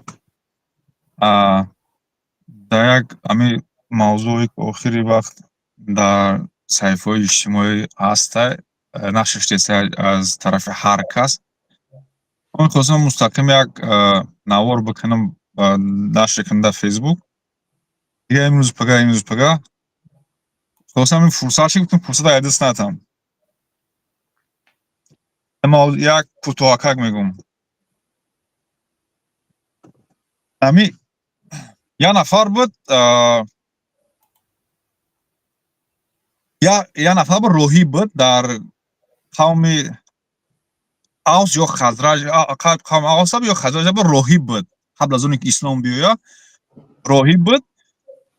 بعد وقتی که حضرت پیامبر صلی الله علیه و آله اومدن مدینه، اینا را صلح کردن، اینا را گرفتن، مثلا دست مسلمان اومدن دیگه، او برو حیثیت شاید است دو داغ اون نفر. بعد دیگه مردم قبولش نکردن، به خاطر اونی که دوباره او برو حیثیتی که داشت که همون را به دست بیاره و کنترل مردم به دست بگیره، اومده یعنی باطناً ظاهراً اسلام آورد، اسلام قبول کرد، اما در دلش ده حرام بود، همه حرام مرد. و اسلام آورد داخل مسلمانان شد، کارش فقط چی بود؟ فتنه انداختن، فقط فتنه انداختن. حتی در جنگ رفتن، اما در جنگ رفتن، جنگ والله اعلم جنگ احد بود، جنگ خندق بود، که تعداد مسلمانان کم بود. وقتی میخواستن جنگ کنن با مشرکا، تعداد کافرها زیاد بود. یک وهمه را همجا انداخت، به خاطر رفت که وهمه را انداخت که چند نفر صحابه همجا نفرایی که بودن ترسیدن از جنگ ریختن. منظور ای چی بود؟ او که مسلمان میگفت، لیکن منافق بود. کسایی که امروز در صحیفه اجتماعی، در رسانه، در همین چیزی که هست، فیسبوک، اینستاگرام و هر چیزی که باشه، هر کاری که بر علیه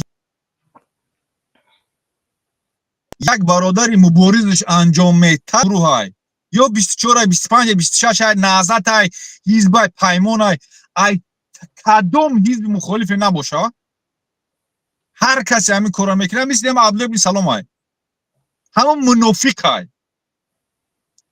چون که این گونه اشخاص میدونن که از همین کاری که انجام میتن بجز رحمانوف کسی دیگر خرسان نمیشوه. یعنی عمدن کارا دیده دونسته فتنه میاندازی، دیده دونسته تفریقه میاندازی با علیه یه برادر مبارز تمام عبدالله بن سلام بشنسی هم منافقی تو فقط همینجا فتنه انداختی، فقط رحمان رو میتونی خرسان کنی. این دینی دنیوی یا بزی بشنستی. همینجا معلوم میشه که بزی و با حکومت رحمانوف کار میکنی. یا برادر مبارز سطح پیشپو دادن، تحقیر کردن، سنگ زدن، بر علیه یکدیگر شورانیدن، کون یکدیگر تا گروه کوفتن، چی معنی داره؟ تو کی را خرسان کردیستی؟ تو نشان دهیستی که من گره نمون تونسته همه کسا پس بزنم؟ من تونسته همه کسا مثلا سیراش فوش کنم؟ یعنی یا تو بردی خدمه شموری؟ نه اشتباه میکنی، بردی تو نیستای، ای باختی تای. اگر نودونیسته کردیستی باختی تای. رحمانو فخرسان کردیستی. اگر دونیسته کردیستی بزی و دینش منافقی. من شخصا زیدم که هر نفری که باشه یا در کدام حزب مخالف هست یا نیست یا اینکه تنها مبارز نمیبره سنگ زده تحقیق کردن نشوه. فرق نداره. برای منم چندین نفر رو معقول نیست در همین سیاست. چندین نفر رو معقول نیست.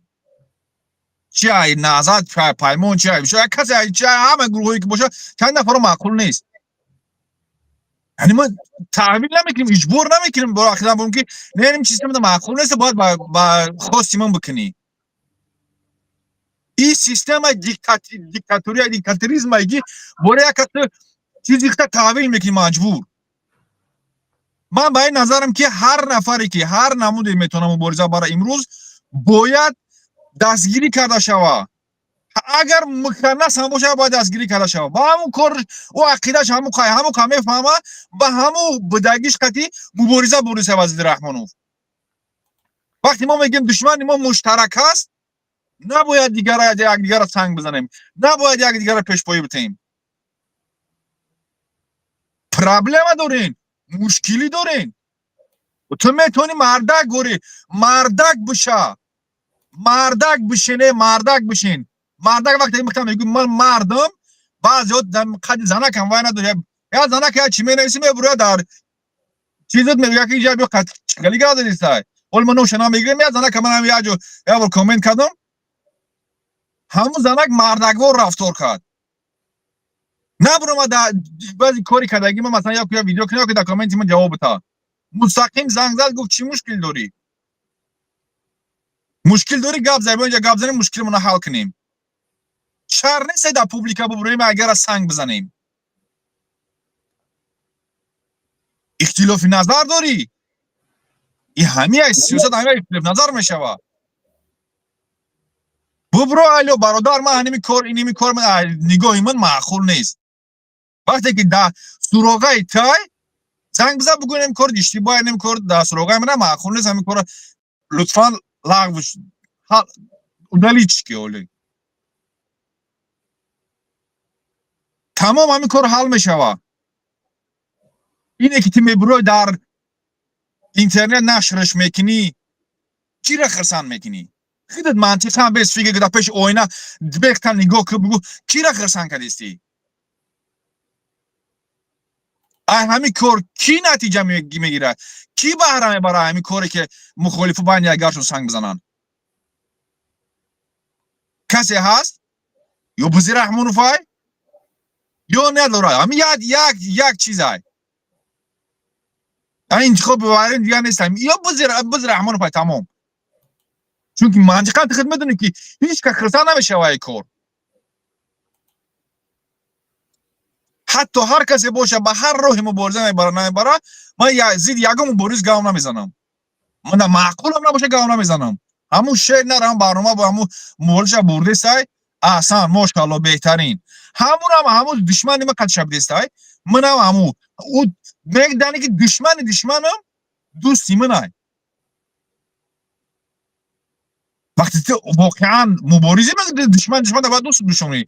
یعنی تو با علیه یک برادر که در یک صفحه او را مخالفه مبارزه میبره صف معنی که همه مخالفه که در بیرون ضد حکومت رحمانوفان همه صفن، همه یک هدف دارن، یک دیالوگ دارن، یک برنامه دارن. رحمانوف چپا کردن مگر یک نیست مرز گذاشتگین بوم گذاشتگین اینجا باید این باشه اینجا باید این باشه با این کار کردن نشوه با اون کار کردن نشوه این چیه هم منافقی هم اومدگی در اینجا برنامه همون چکلی که همون رفت مسلمان شدیم فقط مسلمان فتنه میانداز تا هم منافقی که هم مبارد گفتگی در اینجا باید فتنه باندازی هر کت نباشه ما ایسنا نیسته که این ایش خیلی بچه های خون محلی بچه های دیگر رو نه هر کت نباشه اگر منافقی لطفا بس کنه کارا با من مشکل داری زنگ بزن حل میکنیم شهر نیسته که ما در بین پوبلیکا دشنام حقارت تو لعنت بکنیم یا برنامه را بردن همون یا برنامه را 6 ماه یا برنامه را ببر من بگم تو شعری نری بعدا نفرو 2 سال 3 سال برنامه بردستان هر هفته یا مرتبه پخش زنده میکنن مسئولیت ای من نمیتونم همین کار را کردم نمیخوام مبارز میشمارم من همین کار را با عهده نمیگیرم کاری خیلی سخته هر هفته یا مسئولیت گرفتن هر هفته دنبال برنامه شدن آماده کردن این سوزو کردن مبارزه بردن پس خودت نمیکنی بگذار دیگرو بکنن حداقل کمک هم کردن نمیتونی هم زبانی نشدار تا ببند تمام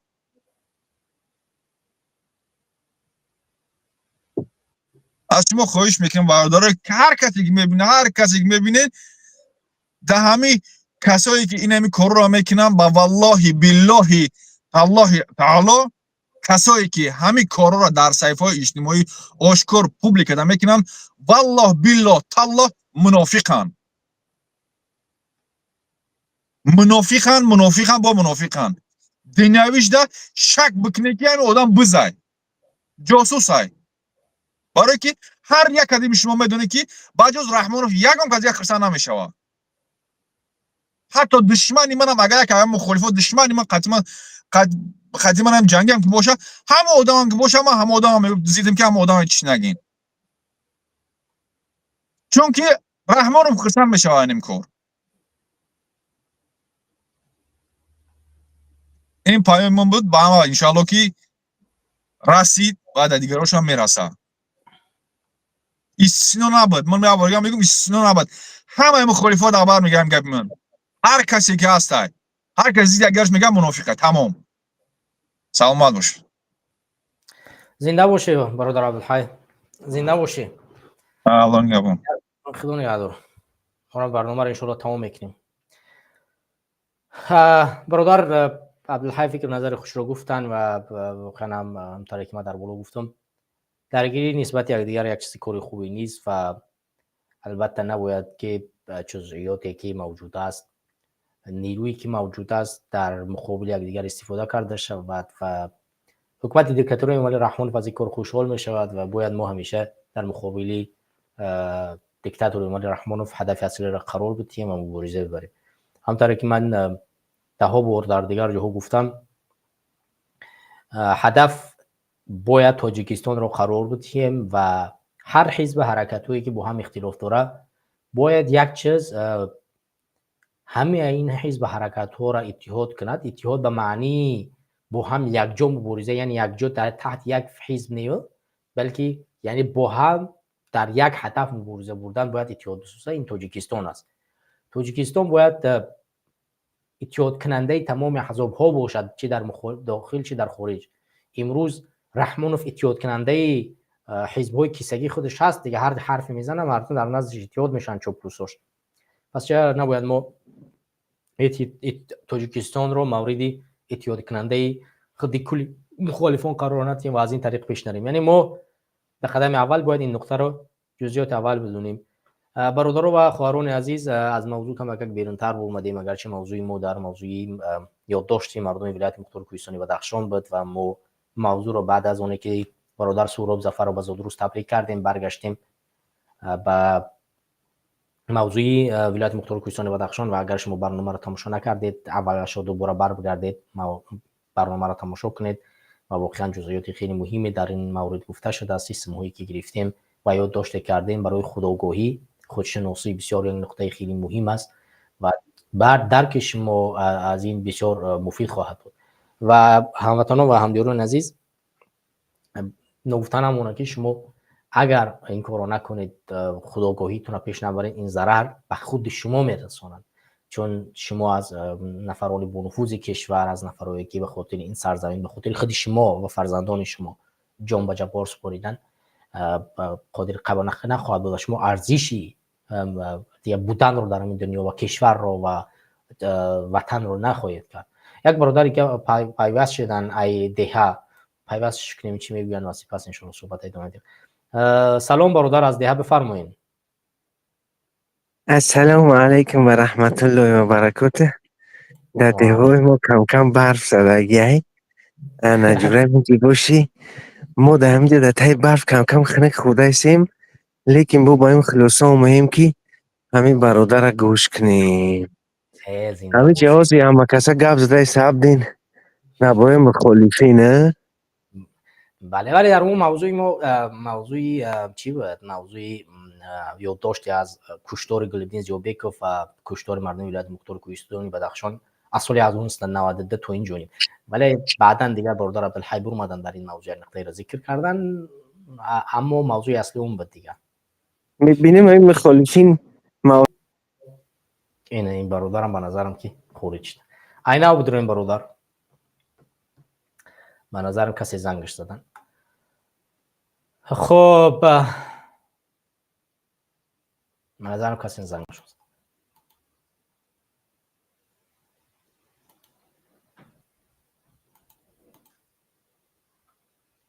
خب همدیران عزیز، من برادر داخل شدن موضوع رو دیگر چی کردیم.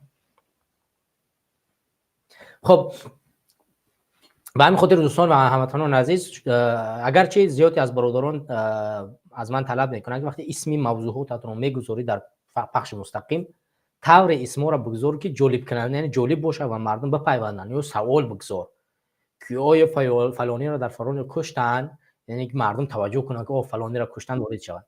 ولی من زیادی وقت تو همین کارا را نمیکنم به خاطر اون چیزی که دیگر این یک چیز یادداشتی است که خودشناسی خودآگاهی را بیشتر کنیم. از همین طریق که موضوع آرام تو ما برای خودمون یک چیزی بگیریم از اینجا. برادر بفرمایید دیگه. ما در این مشکل اینترنت داریم. با آوازت پس شد. ما در این ده ها مشکلات اینترنت داریم. برای همون تشکر به بیگ صبور.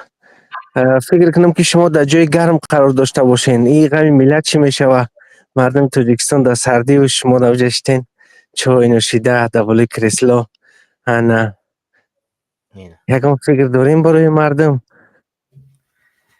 خیلی مردم که ما برای مردم هم فکر اصل 2014 تا اینجا نمیدونیم. مردم باید با فکر همراه شود که اون فکر پیش برود کنه.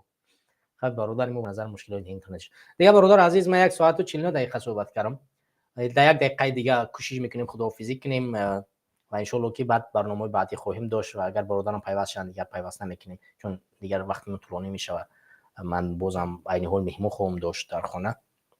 برادران و خواهران گرامی، طولی 1 ساعت 50 دقیقه در موضوع خیلی مهمی صحبت داشتیم راجع به قضیه مردم ولایت مختار کوهستانی بدخشان. اگرچه من این سوال نگذاشتم چون مهمیت آن و اسمش همون خیلی باید باقی بماند که برای مردم ما یک اثری باشد که مردم برای خودشناسی خودآگاهی به این برنامه پیوست شوند و بآموزند که یعنی تاجیک بودن یا تاجیکستانی بودن برایشون چی است و تاجیکستان و یا که داشتن یک کشور برایشون چی ارزش دارد.